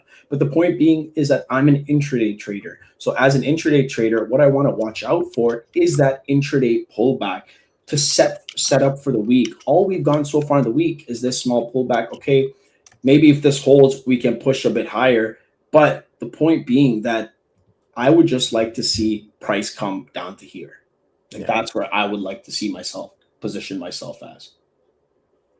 Awesome. That's always want to be positioning yourself as low as possible if you're looking for longs. Yeah, exactly. And then gold just being slow over here. Not much price action on gold. Again, as I was saying, gold's at the same price point where it was an hour and a half ago. There's nothing happening on gold. I'm in from this price point. So this is either this hits my stop loss or it takes its time to go towards my take profit, which is completely fine. If we push lower, I'll reevaluate after the daily candle closes and wait for more price action, because you don't have to rush things. You just have to stick to the plan. So this is my plan for now. If this plan gets invalidated, whoop-de-doo, I'm just going to move on to my day, because markets are testing patience. It is the start of the month, so we have to keep that in mind. It is the start of the quarter, a new business quarter, business month. The markets are going to take their time to set up. So that's our expectation right now, right? We know it's the start of the month. It's the start of the quarter. So when price action like this happens, right? Or me making a cognitive bias mistake and taking a $3,000 loss, I know I'm not going to rush into anything else or force anything, because it's the start of the business quarter. And I'm thinking on the timeline of the quarter, is this $3,000 loss just absolutely ruin my quarter? No. Like, you know what I mean? Like I did fantastic last quarter, and I'm very grateful for that. So that's all right. I'm okay. You win some, you lose some. And that's the name of the game. But there's no crying in the casino. All there is this. Either put the money on red or black, because markets only go up or they go down, right? I mean, it's very binary. It's ones and zeros. It's either up or it's down. It's either you're an emotional wreck or you're completely in control of your emotions. So that's my plan on here, and then on ES, as we talked about previously. Beautiful. No, 3K is not a penny for me, man. No. 3K is a lot of money, dude. 3K is a lot of money. $100 is a lot of money. Like you have to have that mindset. Seriously. Like I think it's very important that we have that mindset. It's very easy for us to make money sitting at our desk, trading, clicking a few buttons, and you make $1,000. what's important is that we don't lose that perspective when it comes to actual world, dude. Do you know how long it takes an individual to make $3,000? It takes them a month. It takes them more than a month to make of working 40 hours a day. Sorry, 40 hours a week, more than a month. So that is, it's an absurd amount of money to make in a session. It's an absurd amount of money for any individual to lose in it. So we have to keep that perspective, right? Yeah. Beautiful. Beautiful, guys. Great session. What a Monday, man. This is how you start your week off strong. The way you start your week is the way you end your week, right? We want to end it strong and on the right foot. Yes. 65 for Dram. Let's go. Dram's going to be at 100. I'm telling you, end of this year, Dram's going to be at 100. What's it at right now? 65. Yeah. Oh, yeah. It's going to keep going. All the AI bubble criers, they're going to be like, oh, we're still in a bubble. And just bam, bam, bam away. Yep. Yes, sir. And then, yes, man, this is what I'm going to be looking for. A lot of these liquidity moves happen later after open as well, right? So keep that in mind. Like, example, this move took place at started 9:30, and then 10 a.m., 10:30, we rejected. So just something to keep in mind, that if we keep holding this and we don't break above higher, or if we do squeeze towards the upside, let's say you squeeze towards the upside, and then you get a rejection there, then you get those pullback buys. But if we don't get those pullback buys, then we can just see it like slowly cruise towards the upside, right? Like maybe it takes more of like a scenic route. Scenic route. Why is that happening? Takes a more of a scenic route, like takes its merely way towards and chugs its way towards the upside. But if you're looking to position yourself as an intraday trader, then it's best to just look for these key areas of interest and enter based off of that, rather than trying to front run a buying here. Because where's your stop loss going to be? Is it going to be down here? Are you going to put it down here? What's stopping the market from going here, or maybe even a little bit lower before it sets up for the week and then continues towards the upside? Yeah. Right? Yep. Absolutely. Let that hourly close to. We have news at 10, don't we? Yes, sir. We have news at 10. We have data coming out, ISM manufacturing PMI. Beautiful. Yeah. So again, guys, big round of applause to our head of product and CTO, Justin, for bringing back the side panel. Great job, buddy. Took a long time and constant bullying to bring back this side panel UI. Absolutely hated the drawer from the bottom, and I'm glad that we made a great improvement over here. That's great. It's all fun and games, It's all fun and jokes. Always, man. Gotta have fun when you learn, when you educate, when you go through things. If you find yourself that you're forcing yourself to learn things, you're forcing yourself to go over shit, you're going to forget it. You're subconsciously not going to want to grasp it. If you enjoy something, you're going to want to know that much more about it. Yes, sir. Absolutely. So just watch for gold here. I'm still holding. Like I'm fine taking this minor loss here. My target towards the upside is 1 to 7. This makes back the loss I took plus more profit, and my loss is even less risk than I did up here, and I have a larger risk reward. In the case if I didn't take this loss, this would have been a bigger risk because the upside is more. But because I don't want to push on my weekly tolerance of risk, I'm going to execute a bit smaller, knowing that I have a larger range to play towards the upside. So again, I'm adapting my plan because of my trade. Yes, there are separate trades, but I still have to be in mind of my risk tolerance. I don't want to end the week on a $7,000 loss. Let's say my risk tolerance for the week is $5K. I don't want to end it on a $7K loss, right? Yep, absolutely. Oh, right on forecast. Right on forecast. Right on forecast. So 50, 54. That's more like ranging neutral for dollar. Since it's also lower than the prior by 0.5. But I don't see much impact changing on dollar based off this report. Nope, on anything. Yeah, it's a very status quo report. Yep, 54K right on forecast. Yep, so not much impact on there. ES positioning is still pending for the week. Like we are bullish on the week, right? Like we talked about, we're bullish from these price points, bullish above here, or bullish below here. Like it's just getting in that entry. Yeah. So gold as well. Again, it's just at these lows over here, and not much else happening, guys. It's just a patience game right now. Again, start of the quarter. Remember last quarter? This was start of last quarter, right? Gold had just sold off into the new quarter. Sorry, into the end of Q1. And then what we started happening was we got a pullback to start the quarter until 19 days into April. And then we ended the quarter at complete new lows, and we had that momentum set for the quarter. So similar price action, right? Like where it's like not similar price action, but similar, like it's the start of the quarter. Let's be patient. We don't have to get ahead of it. Let's watch and see how markets position themselves. Like gold is still reacting to these lows. We're still getting rejections currently. Yep. A lower time frame is still pumping from these price points. So you see buyers defending this right now. And if we take these highs, guess where we're heading? We're heading up here, 41.59. And guess where after that? 41.64. So it's all about the positioning as we talk about taking positioning with advantage, right? Here I had these buys on these double bottoms. I should have closed here. I didn't. Boom. I took a loss. I have these buys here, and I'm holding based off of my plan to target this upside. Based off of, okay, that if this area holds, that this is a good area for intraday buys to see. And then maybe later on in the day, we can start to see that positioning play out where we have that pullback structure and corrective structure done overnight yesterday. And then you see this positioning plays out in an intraday period, as we we're talking about. So as long as this price point holds, that then it's fine however long it takes. I'm fine with that. It's just that I just want to let the market set up. I want to give it room for it to breathe.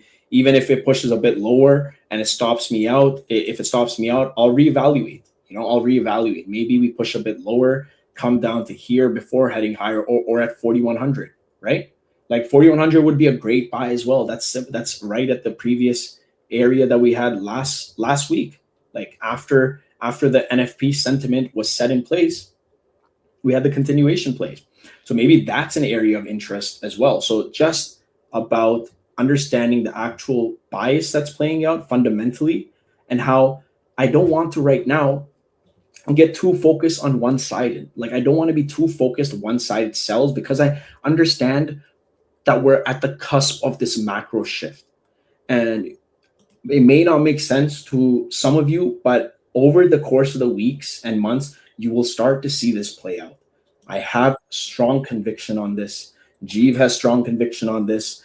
Everybody I know who trades, who is great at macro, it sees this shift happening. There's a few of them in the comments here as well. Seth Key Effects is in the comments. He understands this as well. Eventually, that shift will occur, and we'll be on the front line of that shift, right? Yeah, 41 area is great as well. I also look at fib retracements. 4,100 is that, 38 extension, which is also fantastic. Awesome, man. Lovely type on gold. Now push. Guys, make sure you run that like button up. You guys know on YouTube our goal is at least 50 likes per stream. I don't know where we're at today, but we better be above that. You mind giving me 5 minutes? I'll be right back. Bro, do your thing always. We're at 45 right now, ladies and gentlemen, so you guys better run that up. Let's get our screen back up and running. S&P, we're still in the middle of nowhere. We had our zone, 75.80, 75.09. We have been trading in the middle of nowhere. Therefore, this is our price action. How great is that we could come into the market, give ourselves, even if you don't get up and you're here at 8:20 when we start market in the morning, and you give yourself 10 minutes, 15 minutes before your session begins, whether you trade Asia, New York afternoon, whenever you trade, give yourself 5 to 10, even 15 minutes to go over charts without a bias attached, where you're married to a bias where it's like, oh, I got to try to find a long here. Oh, no, I got to try to go short here. No, look at the market for what it is. Look at the price action. Look at how markets have been reacting to past levels. Look at your market analysis terminal to see what's going on there. And when you find those levels and those zones, it'll make it a lot easier to be patient during this chop. So now at this point, it's been 30 minutes since New York session opened. This has been the price action on the S&P today. This garbage ass chop. Does this really look like something we want to trade? Absolutely not. But what happens? We stay patient. We let markets play out more and more and more. We keep an eye on a higher time frame. What's the 15-minute doing? Anything we can recognize here that tells me, okay, we should look for long or short. No, we're still within this range. Okay, now guess what? We can look at a 30-minute. We can look at the hourly. Great. Now the hourly is showing me a bit more of a rejection candle. But not only that, this hourly is still telling us consolidation. Look at our last 9 o'clock to 10 o'clock candle right here. We tried to move higher. Those buyers failed. We tried to move lower. Those sellers failed. This is an indecision candle. This is a range-bound market. The levels we were looking for is 75.81 and 75.09. When we're trading at 75.63, up and down, we're leaving that alone. Gold, still trying its best to continue lower. I was looking at the 4-hour earlier. You guys remember that? We were looking at the 4-hour earlier on gold. We saw this rejection candle, the sell-off, and we were looking for a continuation. It does look like it's trying. GC futures just had a brand new 4-hour time frame form at 10 a.m. Eastern. So just keep a heads up on that. So something I would look for myself if I was looking for a trade on gold is I would look to see how do we react once we break back below that recent 4-hour candle, 41.43 on GC. We break back below that level, I would then look to target the next pivot we have, which is 41.18. So just like that, what are we doing? We're letting markets chop, but we're able to look at different time frames and do our own analysis and give ourselves an approach of if this, then this. If this happens, then I'm looking for this trade with this price target, with this stop loss. When you're just looking at charts, let's say we didn't give ourselves the time today and we just opened up NASDAQ. We would have been like, oh, NASDAQ long up here. And this big John Wick right here would have probably stopped you out. This was a 110-point wick. You think you're holding a trade 110 points against you on the NASDAQ? Absolutely not. Yeah, staying calm, absolutely zero FOMO today. Very good. Hey, appreciate you, US man. Absolutely, bro. It's all about dropping gems, giving you guys great information to trade off of and great knowledge that you can keep for yourself to become a better trader in the future. NASDAQ struggling off this 30,000 even level. We see this was an area that rejected overnight over here, rejected New York session right here. We're coming back up towards it again. So what are we going to do?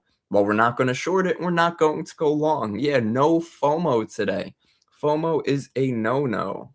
So we're staying out of it. We're taking a look at our charts. We could even look at our market and see if any big headlines. Trump on war in Ukraine getting closer than people realize. Sure it is. Trump says in talks to end Ukraine war. I mean, not for nothing, but he promised the war would end his first day back in office. And here we are like 30%, 40, 50% of the way through, and it is not over, not even close, in my opinion. But we'll see. We will see. Not looking for regime change. Wait. Trump on Iran not looking for regime change. Excuse me? Is he talking about not looking for a regime change to the regime change that he changed because he wanted a regime change? Because this is getting out of hand, ladies and gentlemen. Jomo, joy of missing out. Protect the capital. Rebecca, I love that. That is perfect. That is Jomo, man. Don't have FOMO. Don't have fear of missing out. Have joy of missing out. Missing out of this crappy price action. Beautiful. FOMO is a no-no. New tagline. There we go, bro. We got it. Yes, sir. No, what's your take on FOMO? Man, FOMO is a no-no. Yeah, there's no FOMO in the casino, man. There we go. Endless opportunities, right? Yep. Exactly. Endless opportunities. And what's great too, guys, a lot of people will look at a day like today and be like, oh, today was such a waste. It's not. If you're giving yourself the opportunity to still look at markets, you're still gaining exposure, and you're learning how to stay out of it. This is not a waste. This is a fantastic day. Yeah. A cash day is a fantastic day. Cash is a position. Absolutely, man. It's if you can stay out on the days where the markets try to deceive you. Yep. On days where it's a bit more harder, and and it's taking more of your mental capacity and energy. then it's much more better to stay on that sidelines than it is to just keep executing and knowing that your chances of success are lower and lower. So, excuse me, what I'm, again, like, even today on gold, I have my stop loss set, right? My stop loss is set on these buys. I know that, like, this position came down, I was in drawdown while I was gone. That's fine. Push back up. Like, do you see what I mean? It's just a patience thing. Like, gold looked like it was pushing up here and then it came right back down and we pushed up. So it's just ping ponging around. But this price level is holding. That's what I mentioned. Like, it could take the sessions that are coming in. It could take up until tomorrow before this even plays out. Maybe this even rejects this area and we head down to 4,100, which is that key price area, plus that 38 extension, 38 retracement on the fib. So there's different scenarios, different probabilities of this playing out with the start of the quarter. But as long as we're remaining on the bias, as this is what's happening, and you can look at these factors over here, as long as this plays out, the deeper pullbacks will continue to play out, right? The pullbacks will happen, and then you'll have these buyers start to gauge, and you'll see whether there's intent for the buyers to continue coming there, jumping in from there or not, right? Yeah, look at gold. All markets doing a whole lot of nothing. ES, a whole lot of nothing, gold. Whole lot of nothing. Even dollar's just been ping ponging here for the past like 6 hours, just within this range, right? 101.04 and 101.15. How's silver doing? Let's take a look at silver. Got a silver recommendation in the comments. Kevin, I unfortunately got to jump, but I'll let you do this, and I'll see you later on this week, man. Yes, sir, bro. Have a great rest of your day. Thank you for joining. Anytime. Take care, guys. Awesome. Ladies and gentlemen, we're going to keep the ball rolling, keep the cookie crumbling, keep the markets going. Let's take a look at silver real quick, see what's going on. We're probably going to get a whole lot of nothing here too. Ladies and gentlemen, we got nothing. We got nothing going on in these markets. We start on our daily. Again, create structure for yourself. You cannot have consistency without structure and routine. Routine builds structure. Structure builds consistency. They all go hand in hand. You cannot just wake up 9:25, jump on the charts, and think you're going to make money. That's ridiculous. If it was that easy, wouldn't everybody be doing it? And if everybody was doing it, it wouldn't be available for us to make so much money in the market. So create that routine, stay consistent, and stay patient. The consistency that you control in the market is the risk per trade, is your routine that you're building, the setups that you look for, which should be the same setups every day. That comes the routine, that comes the structure. Look for the same 3 to 5 trade setups that you know, okay, these two are my best. This other one, not so much. Nalab, how do you find these zones? So Nalab just dipped out of here. But for the most part, the way him and G find those zones is usually off of key levels, key areas that prices reacted to in the past. So like the gold trade, that was a zone that he had right over here. I believe he found that on a 15-minute time frame. But if you guys want, don't forget to join tomorrow. Tomorrow, we're actually going to have Gvon tomorrow. So very exciting for that. Now, it looks like we're getting a bit of a move here on the ES, but that move is bringing us nowhere. So again, because we've been consolidating, we've been chopping, I'd want to see this move up and fail. Once we start to fail, I'd want to see price move higher. I'll show you guys what I'm looking for. Price chop its way higher, green candle, maybe a green candle with an upper wick, and then either take it on that rejection with a stop at the high, or wait for us, green candle closes somewhere up here, wait for a red candle to close us back outside the zone, and look for a lower high to form and take that back to the downside. But either way, we're waiting for our zones. We're waiting for the levels that we had mapped out pre-market. And guys, I mapped this level out. I actually mapped this level out yesterday, before New York session opened, before Sunday even opened. 75.81, 75.09. These were the levels I was looking for. So technically, we've been waiting hours and hours and hours for this zone. Patience is key. Simple support and resistance with key levels, round numbers. Perfect. That's it. That's it. Again, all about that's what I call key psychological levels, right? So if it ends in a 00, a 25, a 50, these are key psych levels, and what makes them a psychological level is the fact that no matter what the trading strategy is, no matter what the trading institution is trading, they're going to be looking at these keyhole levels like NASDAQ, 30,300, 30,000. Look at NASDAQ here, 30,000. We struggled with it, right? Until we were able to squeeze right through. Now it looks like it wants to pop above. Where are we targeting? 30,100, 30,200. Those are the areas to the upside. ES, bit of a same deal. We'd look for 75, 81, 70. Well, 81 is not a key site, but 75, 75 is 7,600 even. That's a key level too. But right now I have this area that price has rejected multiple times. Now, can we squeeze through it? Of course we can. Do we want to be prepared? Yes, of course we do. So be patient, let markets play out, see if any headlines come out supporting or going against the bias. And we can always pull up the market terminal too to just help give us that confirmation, help settle us while markets are moving. Okay, ES, what's supporting it? De-escalation momentum in US-Iran talks reduces global risk. Flip watch, what's on our flip watch? Bank of Israel says MOU signed between the US and Iran led to a decline in energy prices and a moderation of the global geopolitical tension, but the level of uncertainty remains high. You think gold 4,100? Guys, let me know, what are you trading today? And what price levels are you watching? Do you actually have a price level that you're preparing for, or are you letting markets play out? I think we got another Trump headline there. Oh, here we go. Trump says he would rather strike a deal with Iran. Okay, that's great. I'd hope so. Still pretty range bound. We do have some sell resistance above us between 75.75 and 75.77 on the S&P. So again, we have that resistance. I don't want to be jumping along at these highs. If anything, we were trading the range by the lows near VWAP, but that's not the setup we're looking for. When we're chopping like this, be honest with yourself. Be realistic with yourself. Would you really have grabbed a long position somewhere down here, kept your stop loss all the way over here, and just had a target right there? Not even a 2-to-1 risk to reward? No. Would you really have held this?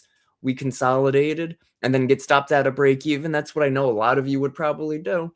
We don't want to be doing that. We want to stay patient. And why did this zone not work out well? Because this isn't a zone that we found in our pre-market analysis.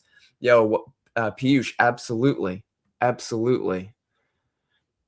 Yeah, listen, man, it's not even, you know what it is, guys? Don't confuse poor trades, poor setups, poor execution, or even poor stop losses with being stupid. It's a lack of discipline, lack of proper mindset, and a lot of times that rolls back into the pre-market prep that I mentioned, right? You do that pre-market prep, you're preparing yourself for the day. You can't be caught off sides if you're as prepared as you can be. If you're not prepared, every little move you see is going to convince you that this is the next move.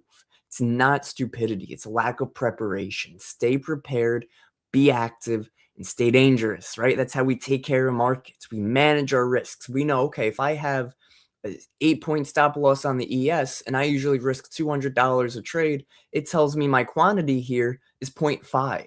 Well, I can't trade 0.5 of a contract on ES. That would be 5 micros of ES, 5 MES contracts. So sizing is important. Your preparation's important. Your fundamental understanding, especially in these market conditions, is beyond important. So be very aware. Join us every single day. Guys, we go live every single day here for Market in the Morning, Monday through Friday, 8:20 to 10:30. It is 10:20 right now. And listen, man, if markets don't give us a setup during the show, that's fine. You guys still showed up. Showing up is half the battle. Preparing, that's that other half. That's it. Yo, John, I love that. Every NFL team has an opening game plan and a post-halftime plan. Bro, 100%. NFL's, even doctors, they don't just, I have surgery tomorrow. I'll just throw gloves on and do it. No, they have to prepare. They prepare their nursing staff. They prepare they prepare everything. They prepare the room. They prepare themselves. They look at tutorial videos. No, I'm just kidding. I hope doctors aren't looking at tutorial videos, but they prepare baseball, football, soccer, everything. Lawyers, attorneys, guys, an attorney's coming to represent you for a case. Do you think he's just rolling out of bed and jumping in the car and going to represent you? I hope not. He's preparing, right? Exactly. And if you're looking for sniper entries, be ready for sniper losses. Be prepared. That too, man. When you enter a trade, your thought process shouldn't be, oh, how much am I making on this trade? Your thought process should be, if I lose this trade, how much am I down? Because it's a possibility. When I lose this trade, am I going to be okay with that? And that answer should always be yes. If the answer is no to that question, if you're in a trade and you're like, oh my God, it's running in red, I got to stop out before it hits my stop loss, you're going against your plan and you're most likely too heavy in size. Now, listen, if you're trying to pass an evaluation account, let's say you're on a 50K eval for any prop firm out there, and it gives you a $2,000 trail stop. Usually, you want to risk max $150, maybe $200 per trade, because you don't want to risk 1% of the account. 1% of 50,000, you're going to blow the account in 4 trades. $200, $150 risk. But guess what? If you have a $150 risk and you notice that every time markets start moving a little bit against you and you're down 100, you're not letting it go to your complete stop loss. You're stopping out and then it moves in your favor. That 150, even though that's the better of risks for an evaluation or even a funded, might be too heavy for you. Trade what you're comfortable with. You're on your own trading journey. You're not on Apex's trading journey or Lucid's trading journey. You're not on no Lab's trading journey or my trading journey. You are on your trading journey. It is your opportunity in these markets to take what you can, come in every single day, and know that your goal is to not make money. Your goal is to get 1% better and stay disciplined. And if the patient dies, they do a post-mortem review. Yo, that's it.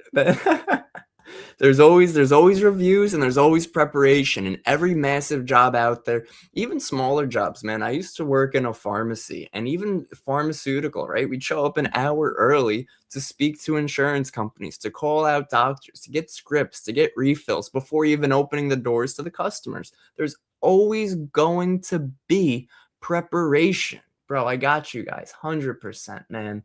100. I'm just here to drop some gems when the lab's not here. That's all I'm here for. No, but this has been a great session. And like I said, markets haven't given us an opportunity. That's okay. We're still extremely choppy. ES finally up to those 75 75s. This was a trade setup we were playing around with. And that could have held. But what realistic trade was there? Was there really a trade setup that you take every day here? No. Was there possibly a fair value gap that you like to trade off of? Nope, that was broken too. The only confirmation down here was VWAP, and that's just not enough. You shouldn't be trading off of a one confirmation basis. Looks like we're trying to make our way towards 75.81. I love being able to call out these levels too, right? We knew we were range bound, but I knew that there were 2 price levels that we're most likely going to head to today, 75.81 and 75.09. Here we are heading towards that 75.81. Once we scale above 75.78, we should be clear for that 81 and 85. Does that mean you want to go long up here? Absolutely not. Does buying the highs today been working out? If you bought up here, you would have been stopped out. If you bought up here when we broke that recent high, you would have been stopped out. Now here we are again, making a new high today with 20 seconds left on the 5-minute.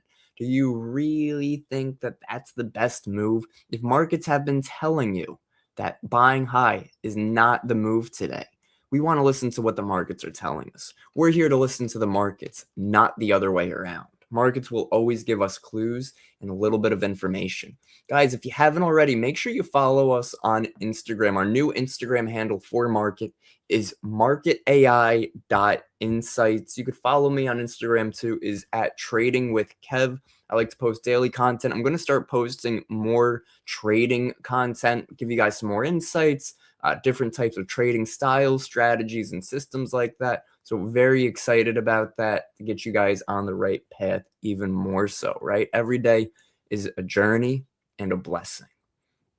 So ES slowly making its way over here. Yeah, Monday. Yeah, man. Monday will definitely, Mondays and Fridays will humble the heck out of you if you're impatient.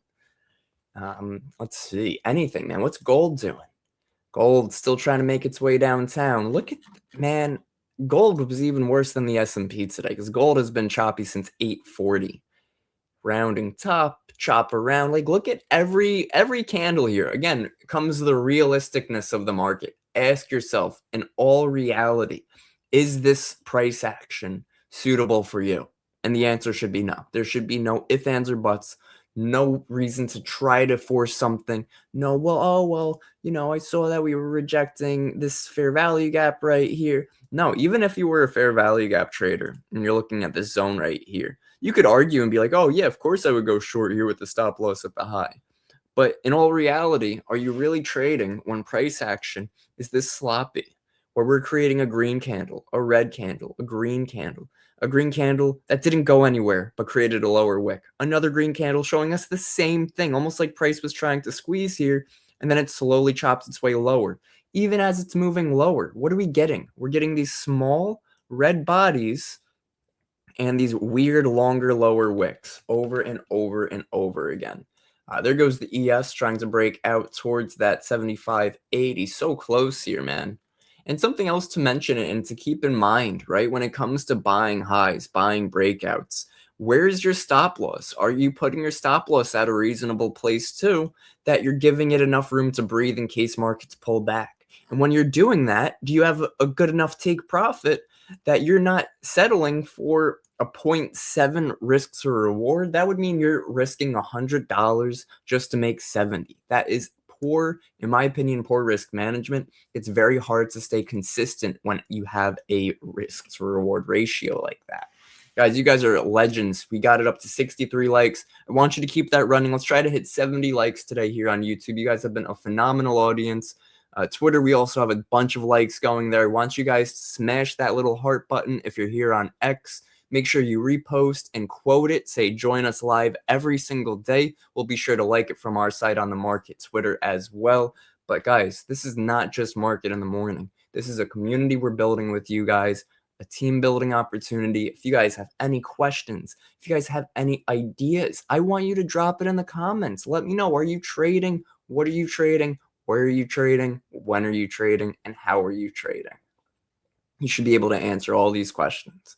Are you trading nothing today because we're range bound? Great. Were you originally looking at NASDAQ? Great. What level were you looking at on NASDAQ? Look at NQ right here, struggling like crazy near this 30,000. So keep that in mind. Be patient. Oil also a whole lot of nothing. Gold. I can't emphasize gold enough, man. Red candles, green candle to the upside. Red candles, pullback. Red candle, pull. Like, is this really a market that you're seeing as an advantage, or are you seeing this market as a disadvantage? When you see a market and you're able to label it as I'm sitting cash or I'm taking a trade, that is an advantage right there. Being able to recognize when markets are in your favor. Because guess what? When you're able to recognize when markets are in your favor, just off the basics of should I trade today or should I not trade today? Are we near my level? Are we not near my level? You'll then be able to dive deeper into that. Okay, this trade setup, I should trade today, but today it also looks like a high probability day because A, B, and C. That means today, on a day like today, I'm going to look to hold my trades a lot longer, looking for a bigger move. Or even on the flip side, okay, this is a day that I'm going to look to trade, but I recognize that price has been range bound. So if I do look for a trade, I'm going to look for a reversal trade or a failure of a breakout or breakdown. You want to be able to answer these questions. You want to be able to not only answer these questions, but ask yourself these questions. I've helped so many traders over the past couple of years. I do some one-on-one mentoring as well. And it's really a game of psychology and asking yourself the right questions at the right times. It's all about that self-discipline and that, again, asking yourself, is this a trade opportunity? Is it not? Why do I think so, right? All the W's that we were taught as kids, who, what, where, when, why. Who is trading? You're trading. Why are you trading? Okay, because we rejected a previous day high, and I see that we have rejected this zone before. That's a great area. What am I trading? S&P, NASDAQ. Where am I trading? Again, that price level that you're looking at. So Just answer the questions, ask yourselves the questions. Yeah, man, we're a like away from hitting 70. You guys have been goats to this stream. We're going to be wrapping up the stream right there. And guys, we're wrapping it up without a trade. This is the first time in a long time that we're wrapping up a stream without a trade today on Market in the Morning. But it's Monday. It's a very low news event, so we're most likely not going to get much follow through. If that's the case, there's no trade. I'm still looking for 75.80 to 75.93. I would like to see us stay below our previous day high to find a short position. And like we mentioned earlier, look to target all of those low-hanging fruit stop losses near 75.37, 75.45, and then 75.52. All these areas have liquidity sitting there because anybody that has been buying since 12 last night most likely has their stop loss moved to a recent pivot. Guys, that was Market in the Morning. Absolute banger session today. Great knowledge, great input, great questions, great collaborative team effort. You guys are amazing, as am I, as in the lab, as is Market AI. Smash that like button. If you don't already have access, get access to Market AI. That is this beautiful terminal right here. Go to marketedge.ai, and when you sign up, use discount code KEV for 10% off. Guys, have a great rest of your day. I will see you all back here tomorrow. Tomorrow, Jeeve will be joining us, so very excited about that. Take care, everybody. Peace.